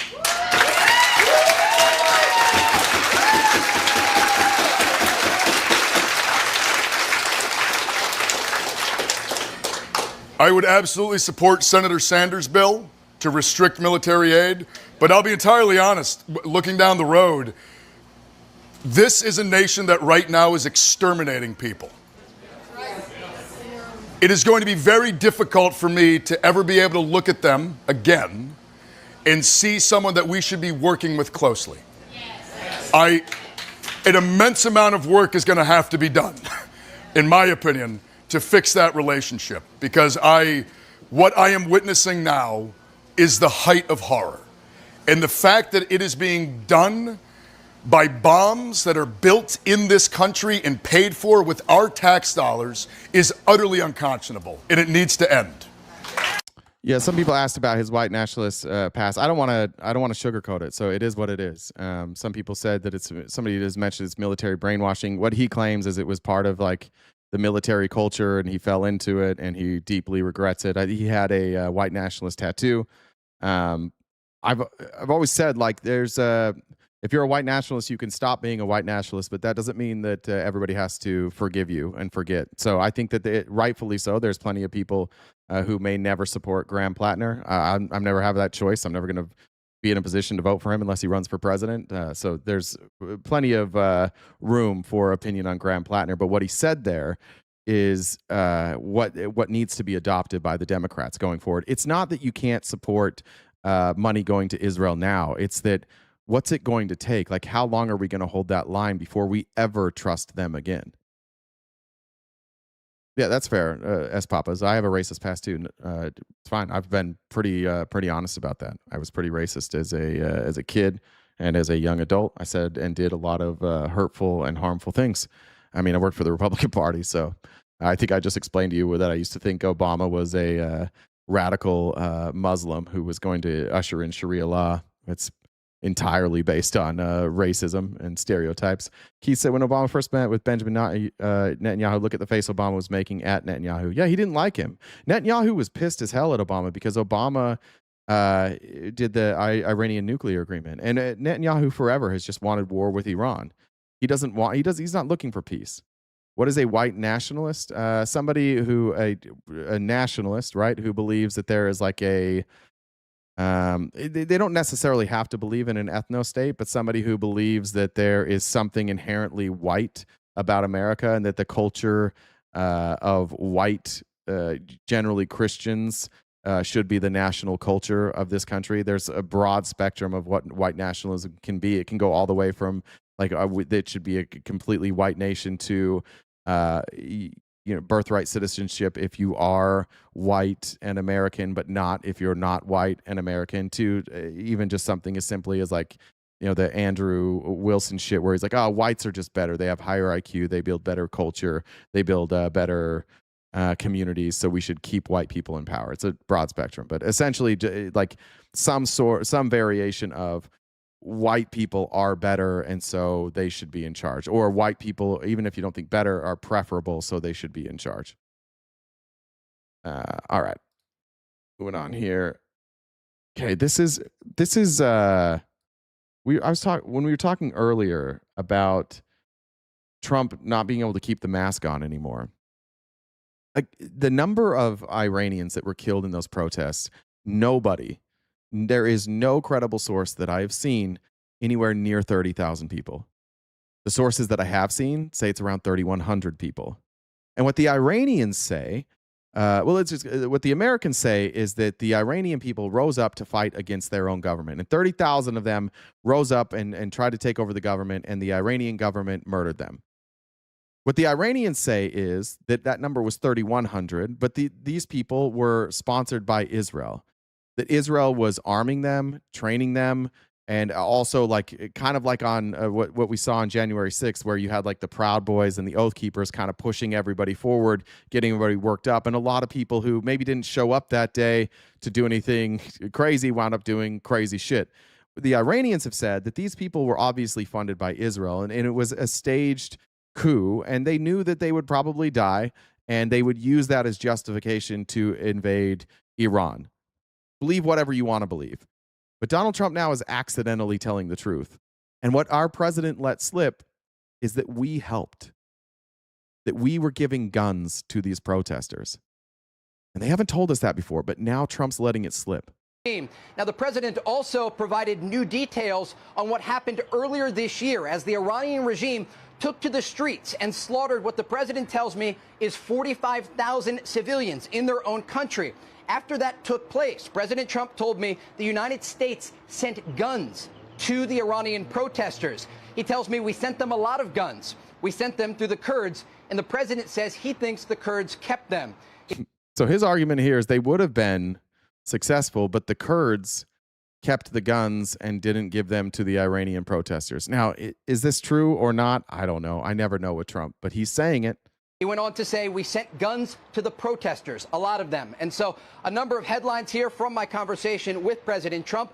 All of this taking place more than a month into Operation Epic Fury and in the aftermath of that successful U.S. operation overnight. Yeah, I'm with you on that, Proud Atheist, that Trump may have been told that, but it didn't happen. I don't know. I'm not gonna, I don't think it's been debunked, but yeah, it could be true, could not be true.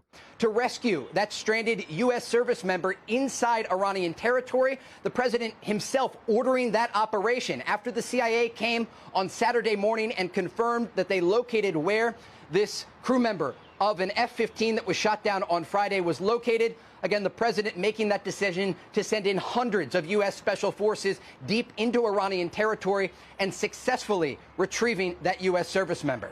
Guys? I want to make sure I got this correctly. Are you saying that the president told you that... America? Okay, America's founding stock were white. I don't know how much you know about indigenous people. Billy, I don't know how much you know about the history of this country, but the people that were here when the whites showed up were not white. Am I in favor of some other race or nationality? No, I'm not a nationalist or a racist.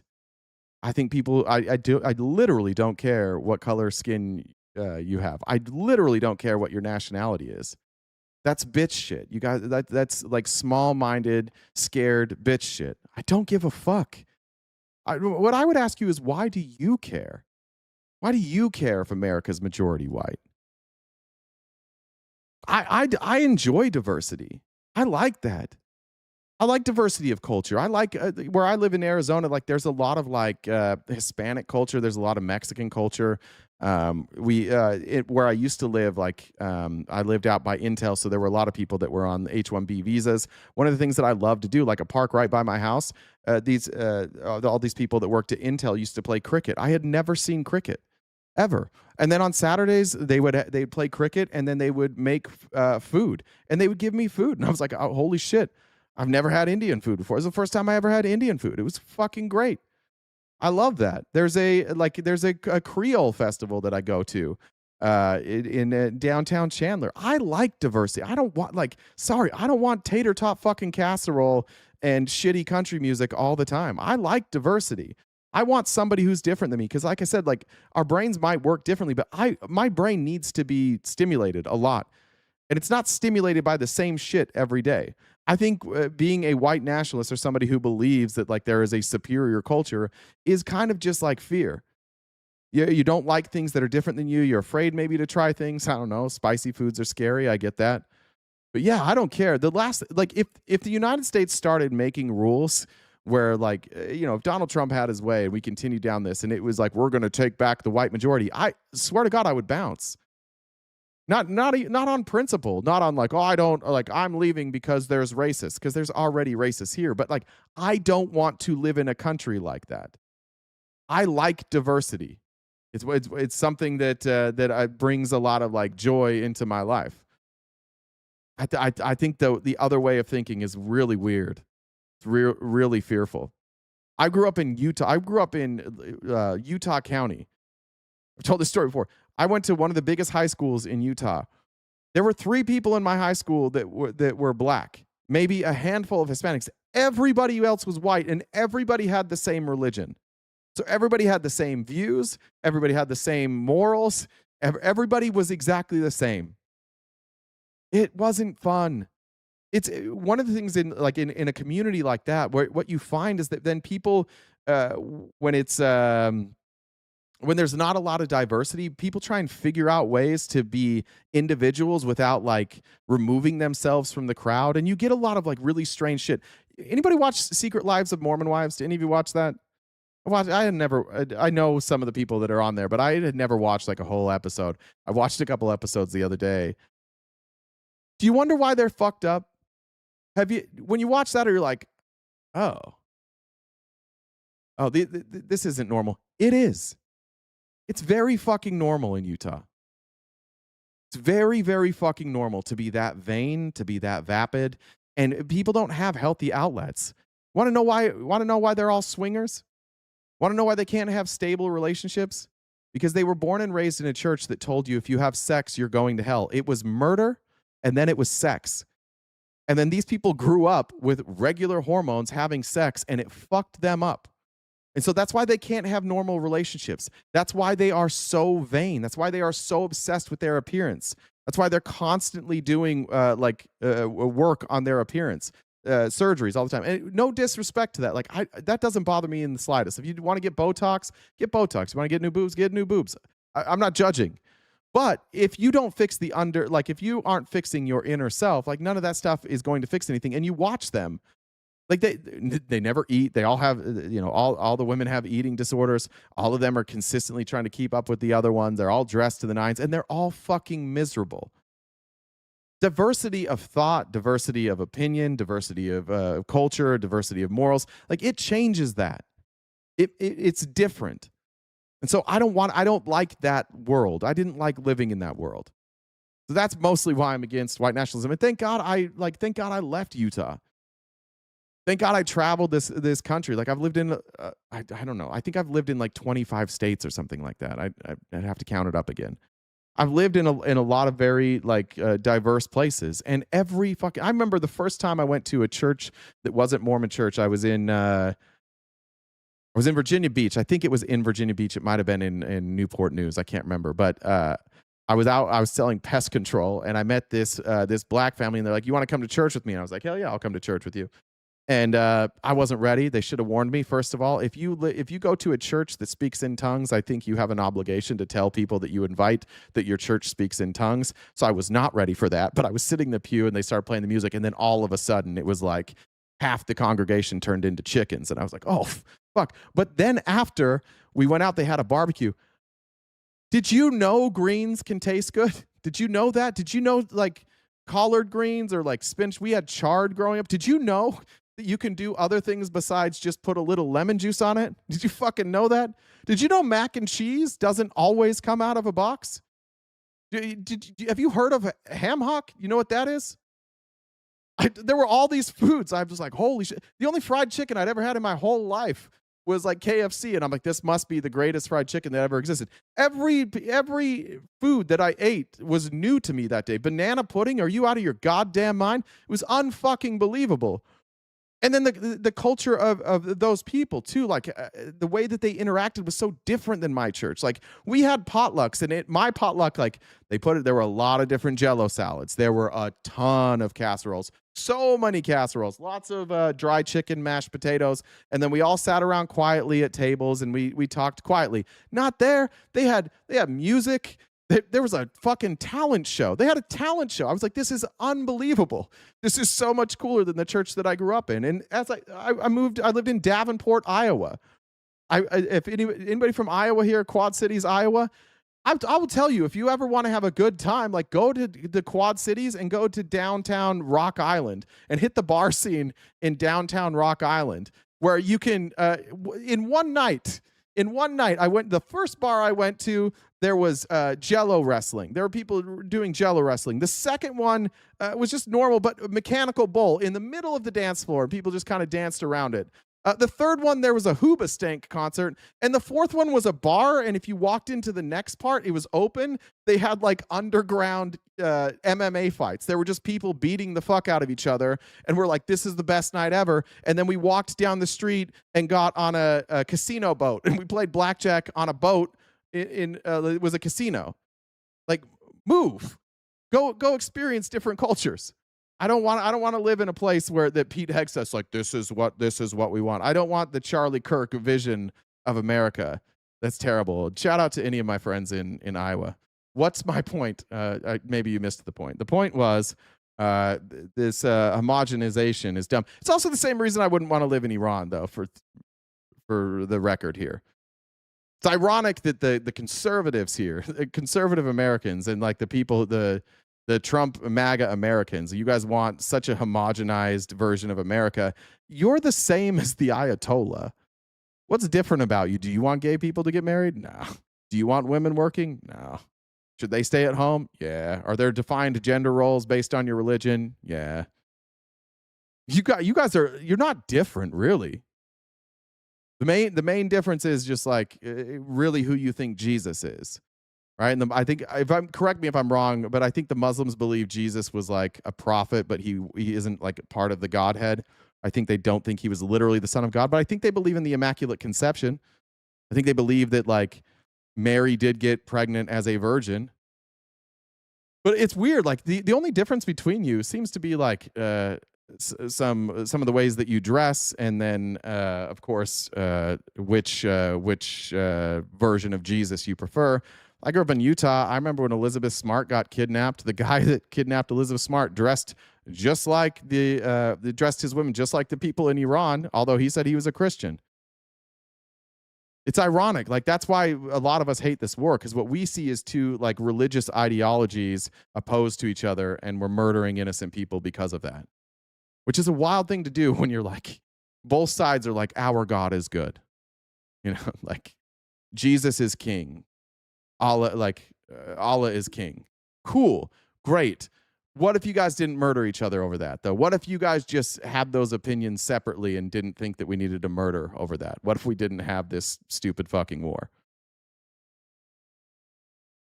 30 miles from Davenport? Man, I loved Davenport. Yeah, I got on a tangent. Sorry about that. Let me check comments real quick. Jen, did I miss anything? Emily said Antifa dues from the Thirsty Hoe Club. Thank you. We love the Thirsty Hoe Club. Is that new? Did Sister Wives turn into the Thirsty Hoe Club, or are we still sister wiving? Alfred said Trump is saying Ayatollah asshola. Wait, is that what he's saying? Trump is saying Ayatollah asshola? I mean, the president probably shouldn't do that. It's a little funny. I don't know. I don't have the same respect for people's religious.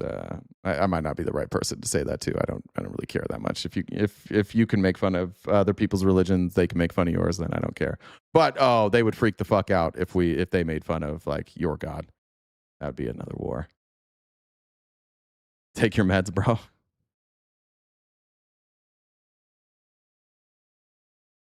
I did take my meds. Thank you. All right. How much time? About 20 minutes. Cool. Shit. Where'd that go? I actually want to show you guys this.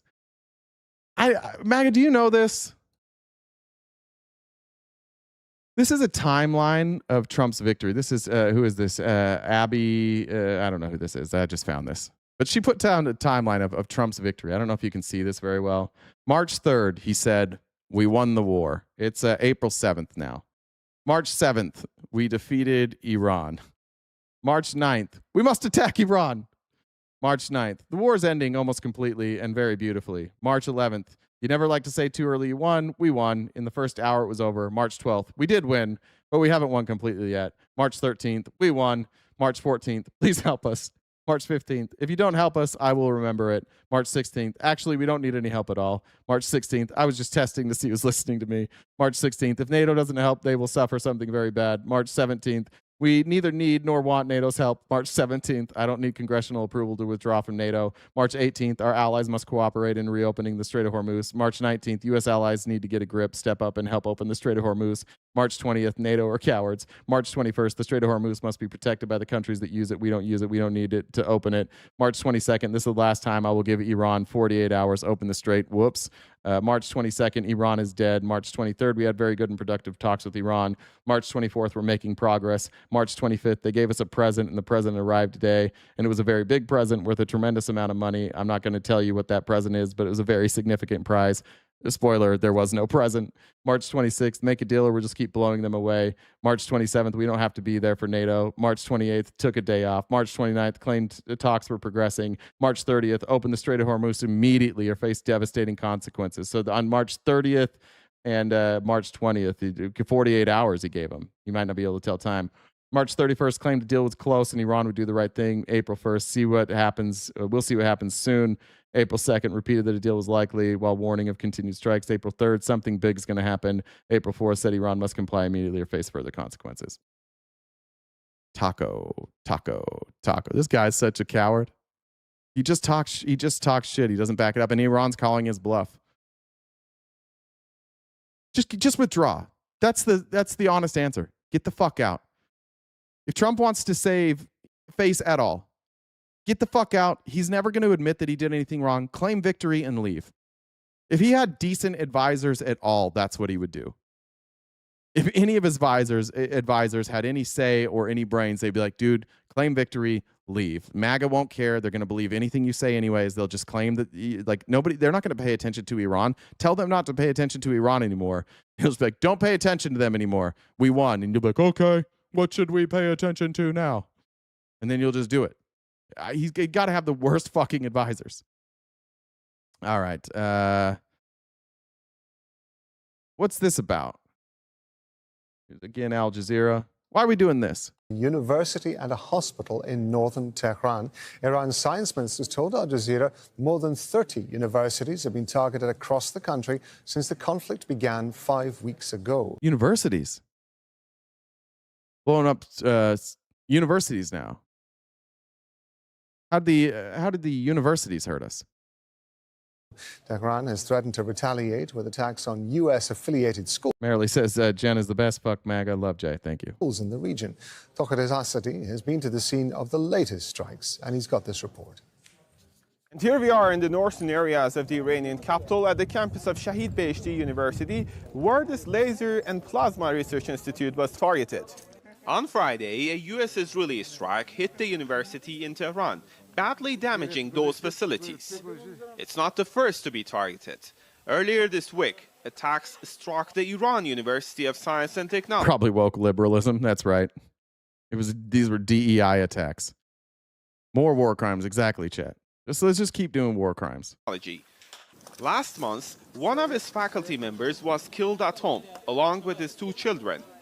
Iran's Minister of Science, Research and Technology told Al Jazeera that more than 30 universities have been targeted so far. More than 60 university students have been martyred to date, along with several professors.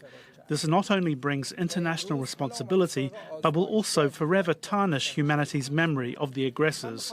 Humanity will never forget that the US, with all its claims of upholding human rights, has now targeted knowledge and scholars. Yeah. Let's bomb universities. It's a good idea. Luchu said, Alireza Rahimi, the Iran deputy youth minister, is allegedly encouraging young civilians to act as human shields on Iranian infrastructure. That's a tough one, man. What do we think? Israel has any problem just murdering people? Like, do you think the United States has any fucking problem murdering people? I see what Iran's doing, but I mean, you may be sacrificing your life and hoping that that creates enough pressure for the world to pressure the United States to stop. Imagine if these protesters are out there on the bridges and around the nuclear facilities and Trump bombs them and we don't prosecute him for war crimes. What does the rest of the world do? There's no rules anymore. If you can't prosecute them for war crimes, who can you prosecute for war crimes? We can't even prosecute fucking Netanyahu for war crimes. All right, last thing. Here's where I found it. Representative Yasin Sari is introducing impeachment articles for Pete Hegseth. Have seen out of the Trump administration over this weekend has been absolutely horrifying and gut-wrenching. The threats against Iranian civilian infrastructure and the entire country of Iran are unreal and apocalyptic.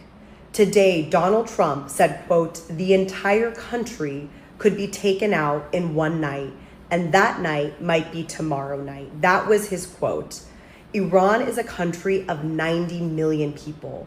Threatening them with annihilation is a monstrous war crime and puts them and American service members and Americans at grave risk. It also only serves the interests of the Islamic Republic regime, further entrenching their power, providing them with a convenient boogeyman while punishing. Why no articles of impeachment for Trump? If I was the leader of the Democratic Party, if I was either Chuck Schumer or Hakeem Jeffries, I would wait until after the midterms. Just because in articles of impeachment, if you know you're not going to have support from Republicans, now that could change. If Trump starts committing war crimes, there's going to be some Republicans who change. If you feel like then you have the votes with Republicans, wait. But I don't think that this is. I don't think that this is bad politics for her to file these articles of impeachment against Hegseth now, especially when you have wishy-washy Republicans. They're far more likely. Nobody likes Pete Hegseth. None of these Republicans are happy with Pete Hegseth. They always have to excuse his shitty behavior. So I think there's a pathway to get rid of Pete Hegseth through impeachment before the midterms. I think it's possible you get enough votes to impeach Pete Hegseth. You can't with Trump. He's untouchable. So I think you wait for Trump until after the midterms, which is a fucking shitty thing to say, right? Like that we have to play politics with a war criminal president. I hate to say that, but I think that's probably the right move. Otherwise, if you're constantly filing articles of impeachment, you're going to give Republicans this opportunity to say, like, yeah, Trump did something wrong, but you guys have filed articles of impeachment so many times, like, we can't even take it seriously anymore. So we're just going to ignore this. You don't want to give them the ability to go back and be like, you're just a crying wolf. So I actually think it's the right thing. But articles of impeachment against Hegseth, I think there's a chance. The civilian population. As a chief enabler of this illegal war, Pete Hegseth is responsible for directing this insane military action against Iran, which has already killed thousands of civilians, led to the unnecessary deaths of American service members, and displaced over 1 million people in the region. That's why I'm introducing articles of impeachment against Hegseth for repeatedly violating his oath of office and the Constitution, including the disregard of Congress and willful targeting of civilian infrastructure in Iran, like water desalination plants, like hospitals, like schools and bridges. Why impeach someone? There has to be a crime. It's high crimes or misdemeanors. Impeachment is different it's a different standard than a criminal law. So not necessarily. Like Bill Clinton, what was he ultimately impeached for? Lying about getting a blowjob. Or what was the lie? Or it's not the lie, excuse me. What was the crime? Lying to Congress. So you start impeachment, and there's, I'll show you here, but like there's plenty of things that Pete Hegseth has lied about. Pete Hegseth certainly has lied to Congress. So that's enough. As the top official in the Department of War, Pete Hegseth has the duty to comply with. Sure. Sun Sky River, what could you, I'm open to this. What did Obama lie to Congress about?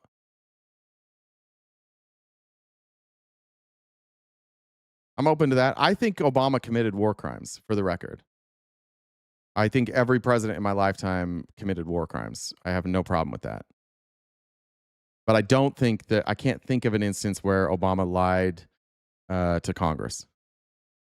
with the laws, lead by example for other military officials, and uphold his commitment to the Constitution above all else. He has done none of that. Instead, he has trampled on the most fundamental principles upon which the United States was founded upon, including the... Yeah, that's what I think. So, Ice Cream Assassin. I don't think Obama was ever under oath in front of Congress. He wasn't dragged before. I mean, Hillary came before Congress. She testified for hours. I don't even think they caught her in a lie. Otherwise, they probably could have prosecuted. Yeah, I don't think that. I understand what you're saying. Like, if you're trying to say that. Well, let me say this.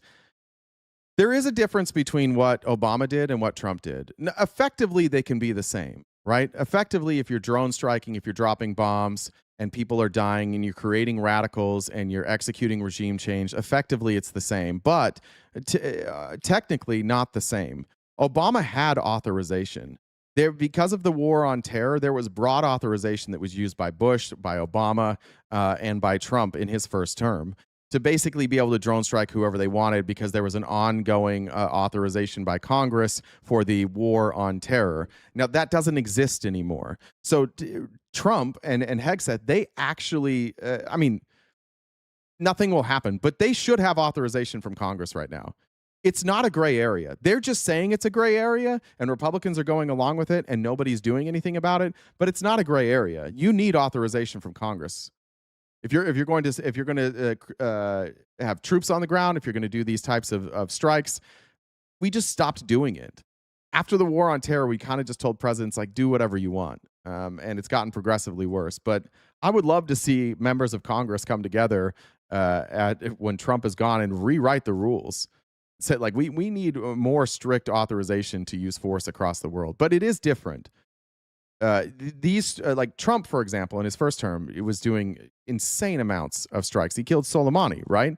But that was under an authorization from Congress that he was able to use. That doesn't exist anymore. So that's the main difference. Separation of powers, congressional oversight, and respect for the rule of law. That's why I'm calling for Pete Hegseth's impeachment and removal from office immediately. All right. More things and we'll get out of here.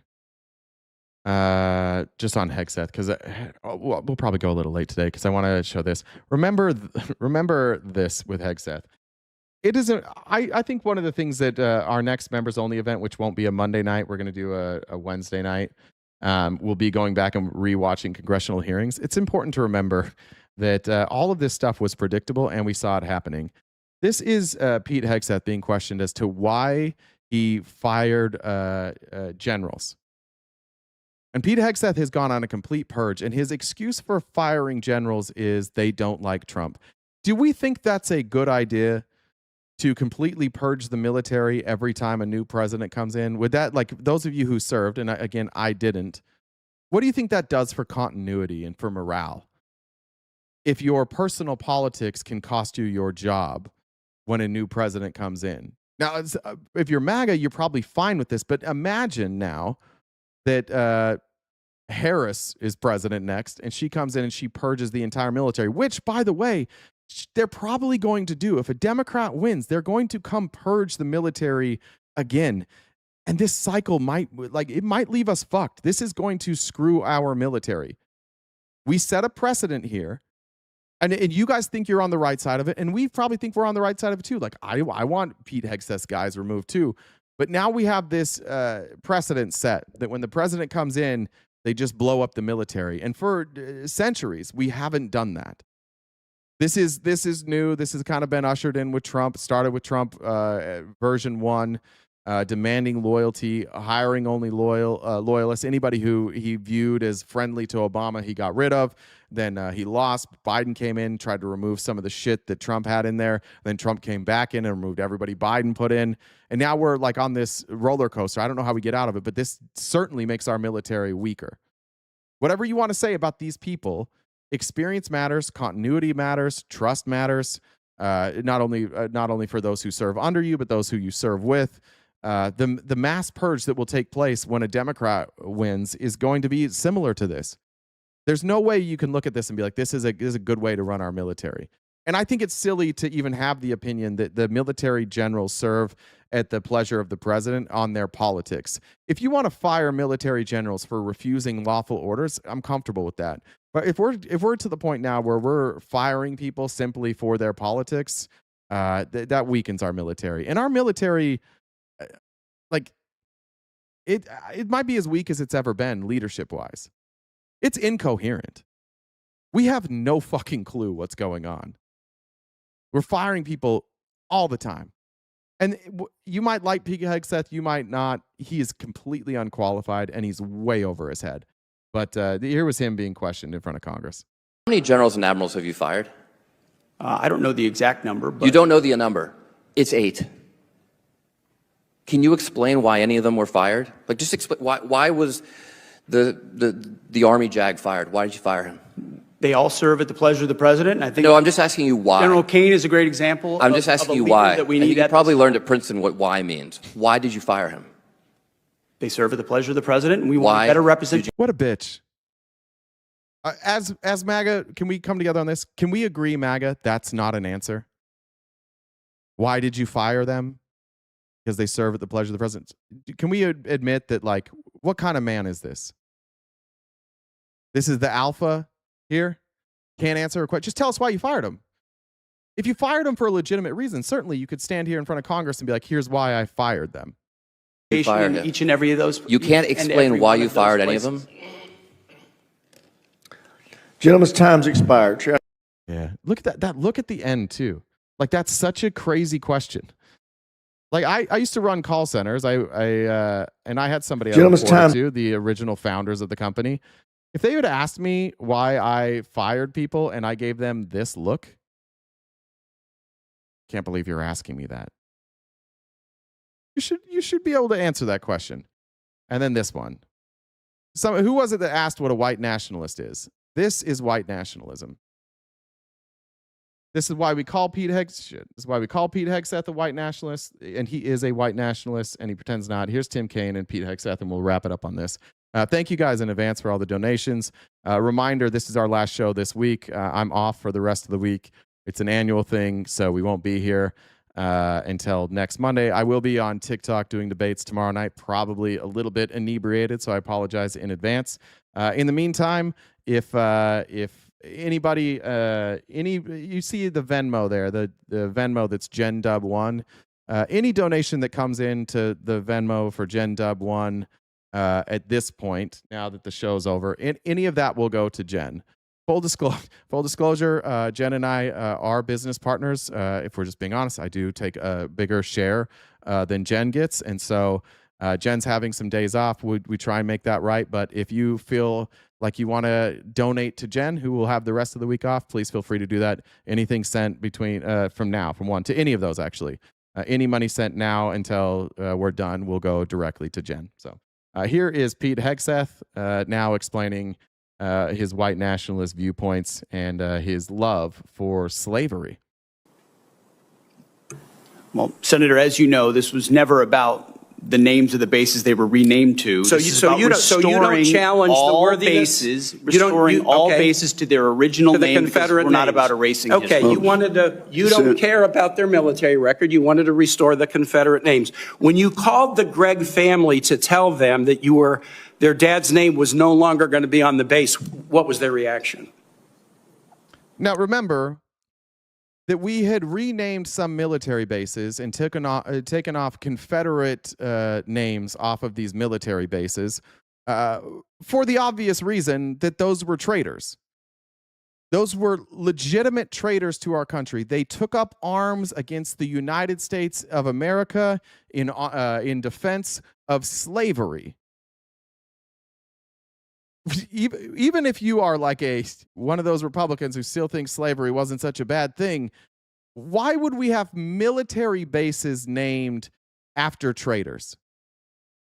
And what happened is they renamed these military bases for non-traitors, and then Pete Hegseth and the Trump administration wanted the names to go back to the traitors who took up arms against our country, but there was a loophole. They couldn't do that because these people were traitors. So what Pete Hegseth and the military did is they went through like Fort Bragg, for example. I don't remember the name, but they would go through and they would find other people who served in the military with the last name Bragg, and they renamed the bases after those people.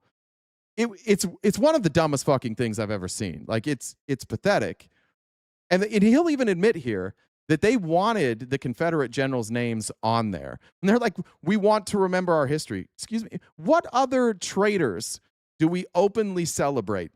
What other traitors to our country do we openly celebrate? That is a very strange thing that conservatives hold on to.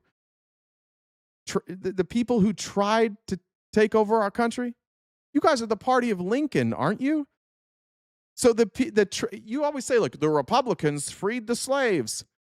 How can you hold both of those positions? That the Republicans are the good guys, that you're the party of Lincoln, that you freed the slaves, and also we need to honor those traitorous slave owners who seceded from our union and fought to keep slavery. How do you hold both of those? And how do you point at Democrats who are like, we don't want to celebrate slavery. We don't want to celebrate those people who are traitors to our country. And then you're like, actually, you guys are the racists. I don't know how you square all of these beliefs. It's tricky. I assume you just don't let those thoughts in your head. Senator, the Army notified them of that. You didn't call any of the families, and I've spoken with the families, and the families were called by the press. That's how they learned about this. They learned about it from the press. You didn't call the Barfoot family, the Gregg family, and you didn't call the Adams family. I told the families I'd ask you about this today. In fact, 2 of General Gregg's granddaughters, Avery and Sydney, are right here in the audience, and I want to ask you this as I close. While you announced that these brave men and women's names would be stripped from the Virginia bases, no orders to that effect have been received by the base commanders. Yeah, that's what I just said. It was Southern Democrats that owned the slaves and fought against freeing them. That's why I'm saying it doesn't square with your viewpoint, right?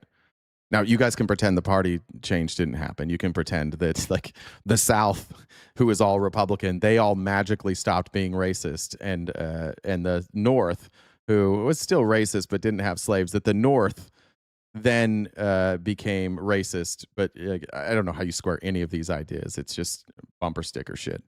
In light of the patriotic service of Van Barfoot, Arthur Gregg, Charity Adams, and Mary Walker, I'd like to ask you simply not to issue the orders changing the names of these Virginia bases.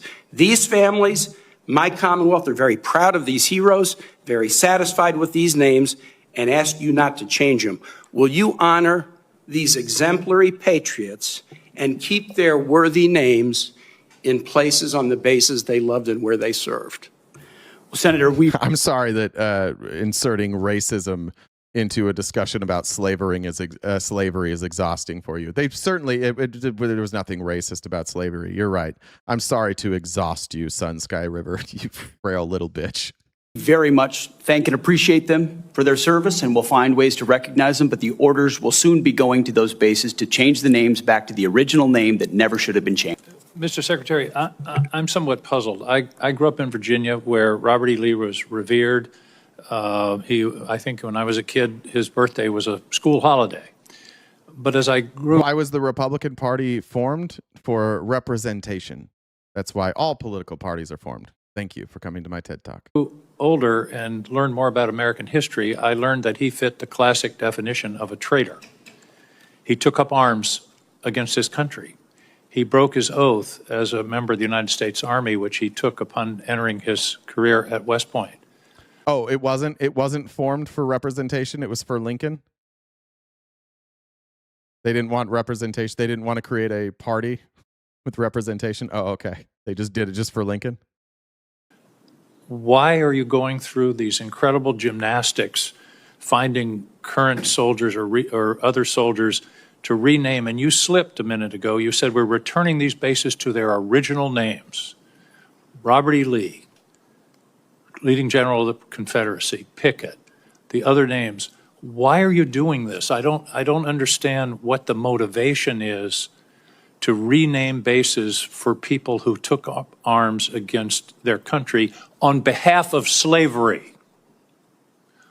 What possible motivation can there be for this? So I have to educate you all. It was called the Lincoln Party. No, the Republican Party was started like in the 1840s or 50s or something like that, and it was the Whigs and the Free Spoilers and like anti-slavery activists.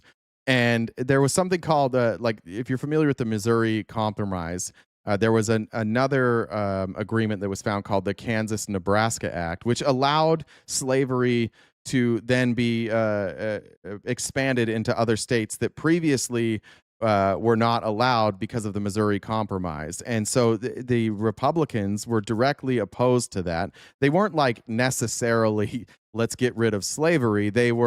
We were cool with the Missouri Compromise. We don't want to do the Kansas-Nebraska Act. We don't want to expand slavery. And then they had Lincoln as their president. But like, it is a weird thing to say they started the party for Lincoln and called it the Lincoln Party. That's just fundamentally untrue. But yeah, there you go. There's a history lesson for you. Who is telling you to do this? Who is urging you to do this? Senator, the veterans and service members across the country who have deployed. This white dude, RTB, thinks his great-great-grandparents doesn't own slaves in America back then. They didn't. My great-great-grandparents were really fucking racist. Let me tell you how fucking racist my great-great-grandparents were. All of my ancestry comes from Europe, and they all came to America in like the 1830s, between the 1830s and the 1860s. And they came here because they were recruited by Mormons, Mormon missionaries. They came to America, and then they immediately went west to Utah. They went on hand carts and covered wagons, and they came to Utah. And Utah wasn't a state; it was a territory. It was called Deseret. I think it was. Yeah, I think it was either Zion or Deseret. I can't remember. I think maybe it was called Zion at the time. And in Utah, at some point, the federal government came calling, and they were like, "Hey, we're going to have a civil war. You guys need to pick a side." And the Brigham Young, who was the prophet and the leader, I guess the leader of Deseret, said, "Well, we would technically be on the side of the North." And it wasn't because of what you think. It's because Brigham Young was so opposed to black people. He didn't want them in his state, even as slaves. So he opposed slavery on the basis that even as slaves, he didn't want black people in his state. So were my ancestors racist pieces of shit? Yes. Were they slave owners? No, they were not. They were poor immigrants who had a religion that taught that if you had black or brown skin, you were cursed from God. I have no problem talking shit about my ancestors. None whatsoever. They were racist people, but not slaveholders. From Fort Bragg or Fort Benning or Fort Hood or Fort Pickett, there's a legacy, there's a connection to those bases and to those places, to what they trained for there, what they did for, and what they came home back to. That matters to them. Ask enough of them, as I do, all the time, before and later. And we recognize the service of those who were put into the replacement. No one's disputing that. I would never dispute that. What we're looking at is erasing history, erasing names, erasing base names that service members are tied to. Talk to people that serve at Bragg. It's an interesting stance now, looking back. All the things that the military has done to erase people of color from history. How about renaming the USS Harvey Milk? Removing LGBTQ people from history. It's interesting that the argument was, it's not that we're pro-slavery. It's not that we liked the Confederacy. It's about preserving history. And then what did they do?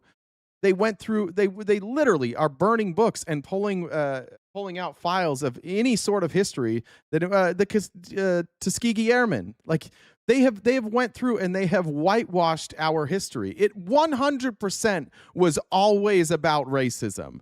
Don't let this makeup covered bitch tell you anything other than that. If it was about preserving history, they would preserve all history. But it was never about preserving history. That's just what racists tell you because they're too big. They're bitches and they don't want to admit that they're racist.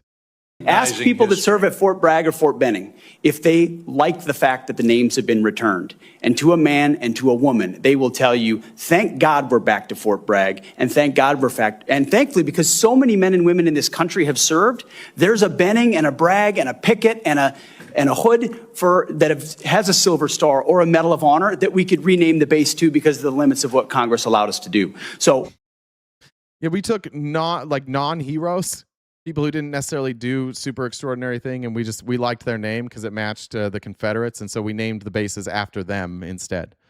So you're not even preserving history? Does this make any sense? How do you say that you're preserving history, but you're admitting that you're not naming these bases after the people that they were historically named after? How does that work? this is something we've been proud to do, something that's important for the morale of the Army. And who in the Army would be pumped about this? Who do you think?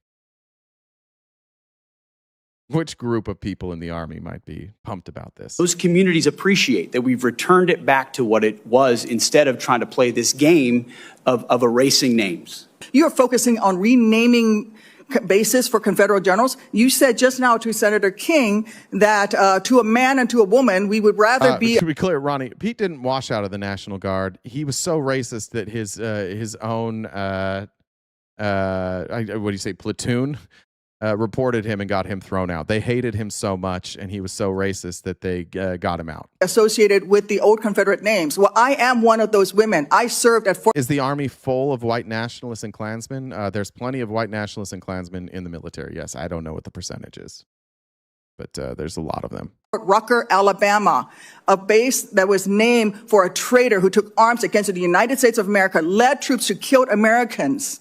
It was renamed for Mike Novosel, a Medal of Honor recipient who, in his citation for the Medal of Honor, includes that he saved 29 American lives, to include... Prove that there are white nationalists in the military. Pete Hegseth is the Secretary of Defense, who was run out of the military for being a white nationalist, has his white nationalist crusader tattoos, who has used his time as Secretary of Defense to promote white nationalism and to remove people of color from the history books. Like, that's the thing. It's a fruitless argument with all of you, because outside of Pete Hegseth just coming out and being like, I am a racist, there's nothing I can say to you that will make you believe that. Whether it's effectively or not, like, I don't know his heart. It doesn't matter. Effectively, he's a white nationalist for sure. And I mean, he's a white nationalist. He literally used to chant, kill all Muslims. He talks specifically all the time about white nationalist culture. His pastor, Doug, what is his pastor's name? Doug, the dude up in Idaho, is legitimately a white nationalist. Yeah, he's a white nationalist. Hovering backwards in a helicopter towards an enemy bunker where a wounded American was laying. And look it up. Google right now. Everybody who says, all right, fuck it. It's crazy that you guys don't know this. It's also annoying that I have to do you guys' research for you all the time, but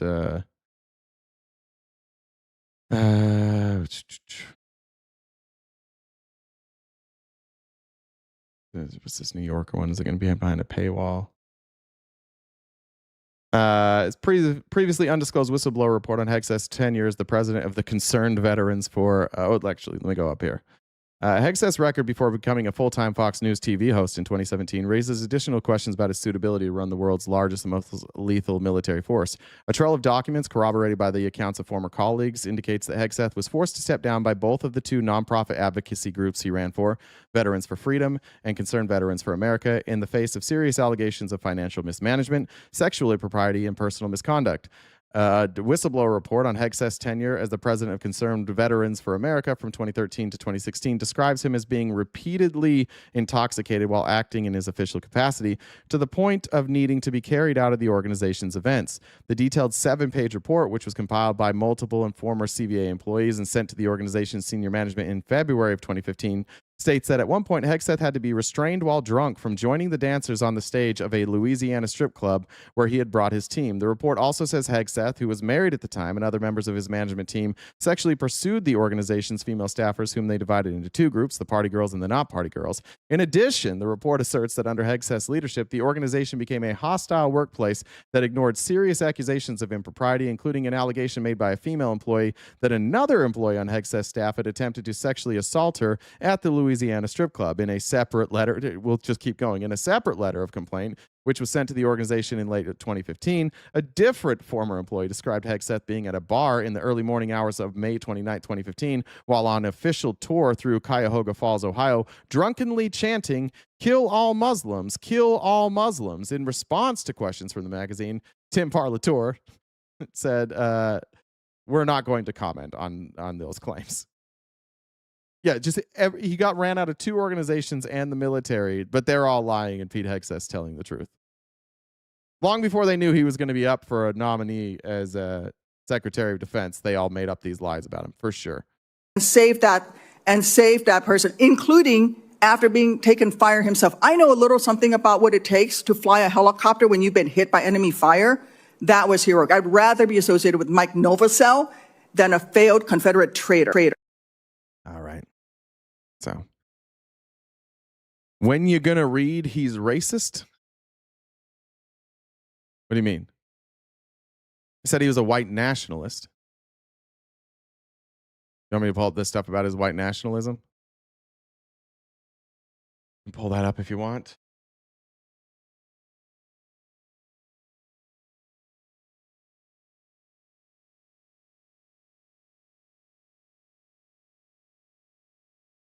Yeah, if you're a white nationalist, by definition, you are racist, right? You believe one race is better than the other.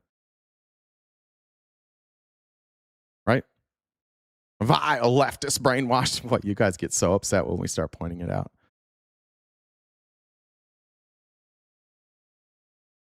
You know about the Jerusalem cross? You guys are aware of that?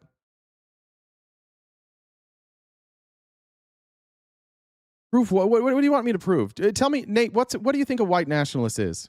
What do you want me to prove here? How do I feel about the president of the Teamsters backing him up? I thought the president of the Teamsters backed up Mullen. Not did they back up? Did he back up Hegseth too?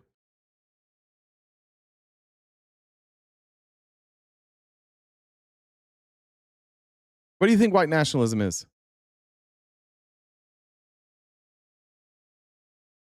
We're gonna have that. Like what would let me ask you this, Nate, before we go.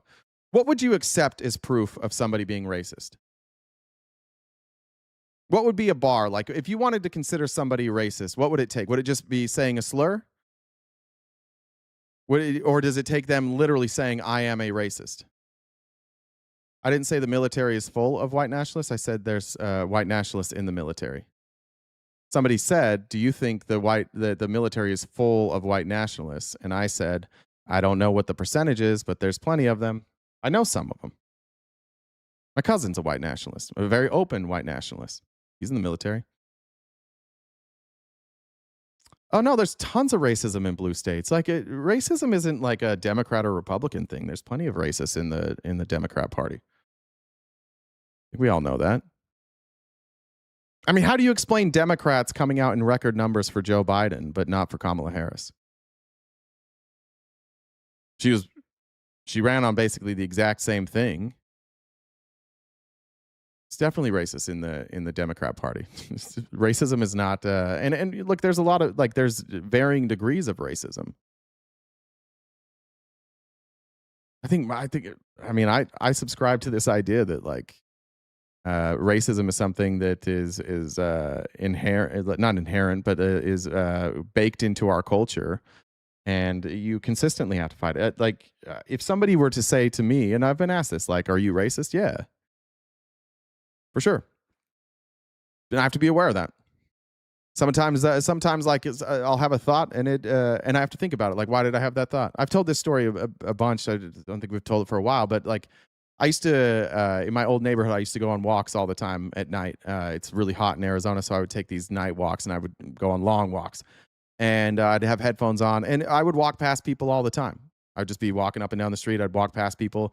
And I remember one night specifically, like I was walking, and a lot of the times I recognized the people, but I was walking, I was coming up over this bridge, going down a hill, and there was a black man walking towards me. And my first thought was fear, which is weird because I never have fear when I see anybody else. And I had to process that. Like, where did that come from? Well, that comes from years and years of indoctrination of where I lived.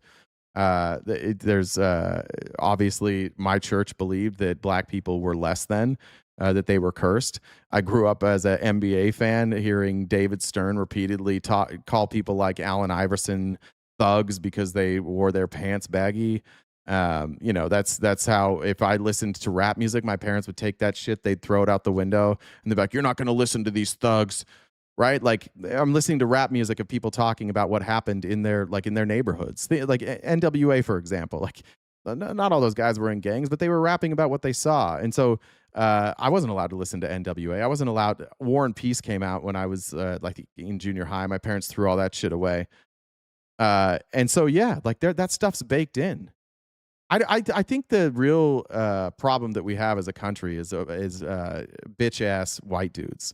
Not ever being willing to admit anything, not being willing to admit that baked into our culture is stuff that it may not seem like a big deal to you, but it is. Like, I mean, you go hang around, you hang around your group of white buddies. Like, people are going to make racist jokes, and to you and your white buddies, like, that seems harmless. We used to do it all the time. I mean, everybody in my school said the N-word. Everybody. Never in front of like the black students, but everybody to each other said the N-word. My sister-in-law, a couple years ago at Thanksgiving, like, pulled me aside. She's like, "I can't get my kids to stop saying the N-word." These Mormon kids, who won't swear, by the way. None of her kids would curse, but they would say the N-word. And so you might think like, "Oh, could nobody heard it? It doesn't have an effect," but it does. It has an effect on you. It affects the way that you view people as less than. So yeah, like if you were born and raised as a white person in America, like, there's stuff baked in. And you have to address that. You have to constantly address that. So I just don't understand why you guys are so afraid of it. And nobody's going to be upset at me for admitting that, like, I've been racist, or that, like, I can acknowledge that there's times in my life where that comes up. Nobody's upset about that. People just want to see you fix it. Why not try and fix that? Denying that something exists is like the most bitch shit thing you can do.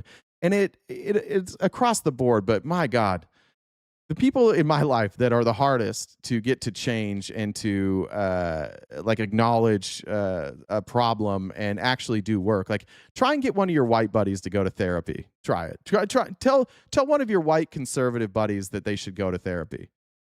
Everybody should go to therapy, but try telling them that.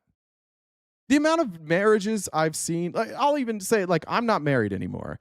And cue the whatever that shit that you're going to do in the chat now where you're going to disrespect. But for most of my married life, I refused to go see a therapist. I thought it was bullshit. Go to therapy. Fix it. We're all broken. Go do it. But that it is like this conservative white dude thing, like, "Oh, nothing I do is wrong." And then all the right-wing influencers like, "Actually, it's an attack on your manhood to say that the patriarchy is real." Just do it. Just do it and stop being a bitch. Like, there's nobody more fragile than white dudes who freak the fuck out if somebody says racism. Nobody worse in the world. Anyways, I'm way over time. All right. Let me check comments one more time, and then I'll get out of here. I think I got all of them. I don't got them. Okay. Jen, did I miss anything? Actually, let me, there are a couple of people sent me. I didn't post them in our chat. Everybody check the profiles of every person that's mad at me right now. Check their profiles. Guaranteed they're a white dude. Guaranteed. There's not one of these people upset with me right now that isn't a white dude. Yeah. I mean, hit dogs are hollering, but... Yeah, Scott, you said, "No, you shithead, not everyone needs therapy." Bitch, you're on the internet yelling at me. You're on the internet upset at me because I said people need therapy. You need therapy. That's the definition. What are you doing? You don't have any shit in your life? No, everything's going great. I'm just on the internet calling a guy a shithead for saying people should go to therapy. You're afraid of somebody listening to you and sharing your thoughts? Oh no, it'd be terrible. What if somebody listened to you without judgment and helped you process your thoughts? No, I'm not doing that. It's gay, dude. Fucking therapy's gay. All right. Anything else, Jen? I was just gonna tell the people who sent the most after you did your not tell Casey thank you. She said for the mod queen, for the best mod queen. Sean said 20 for some time off. Thank you, Armando, for my forced vacation. Trudy, PTO, thanks for being the best. Dustin, he got nervous because he had a typo. So Jen is the unqualified, kind-hearted boss we would all be afraid of. Not unqualified. That's a typo. Shit, I'm scared. Leanne said the weird, the weird affection word that I don't do. So, say it. Thanks, Say it. No. You coward. All right. Don't you have somewhere to be? Yeah, you need to go to therapy so you can learn to say love. Probably, but I won't. So. Jen's in with all these white dudes too. Jen's not going to therapy either. I mean, I acknowledge that I've got issues. I'm very self-aware. So. All right. Well, I'm glad I could trigger the white dudes for the last show of the week. Thank you guys so much for your support. White dudes, go get therapy. Everybody that's mad at me, go do it. It's great. You don't even have to tell people about it, but it'll change your life. I will miss you all terribly. I'll try and check in. I'll see some of you Wednesday night on Ash Me Anything's channel doing some debates, and then I'll see if I can pick up some live streaming while we're playing the golf tournament. Probably on Wednesday, if any of those days, unless for some reason we're doing terribly and we're not in the running for the money, in which case then I'll just get hammered and we'll probably throw up some videos there. But until I see you next Monday, thank you for your support. Take care of yourself. Take care of your friends and family. Take care, most importantly, of your mental health. Go outside and touch grass. If you can't touch grass, smoke grass. If you can't smoke grass, best of luck to you. I don't know where you live, but I hope things get better for you. Say nice things about yourself. Drink lots of water. Stay cute and cool, and have a great summer.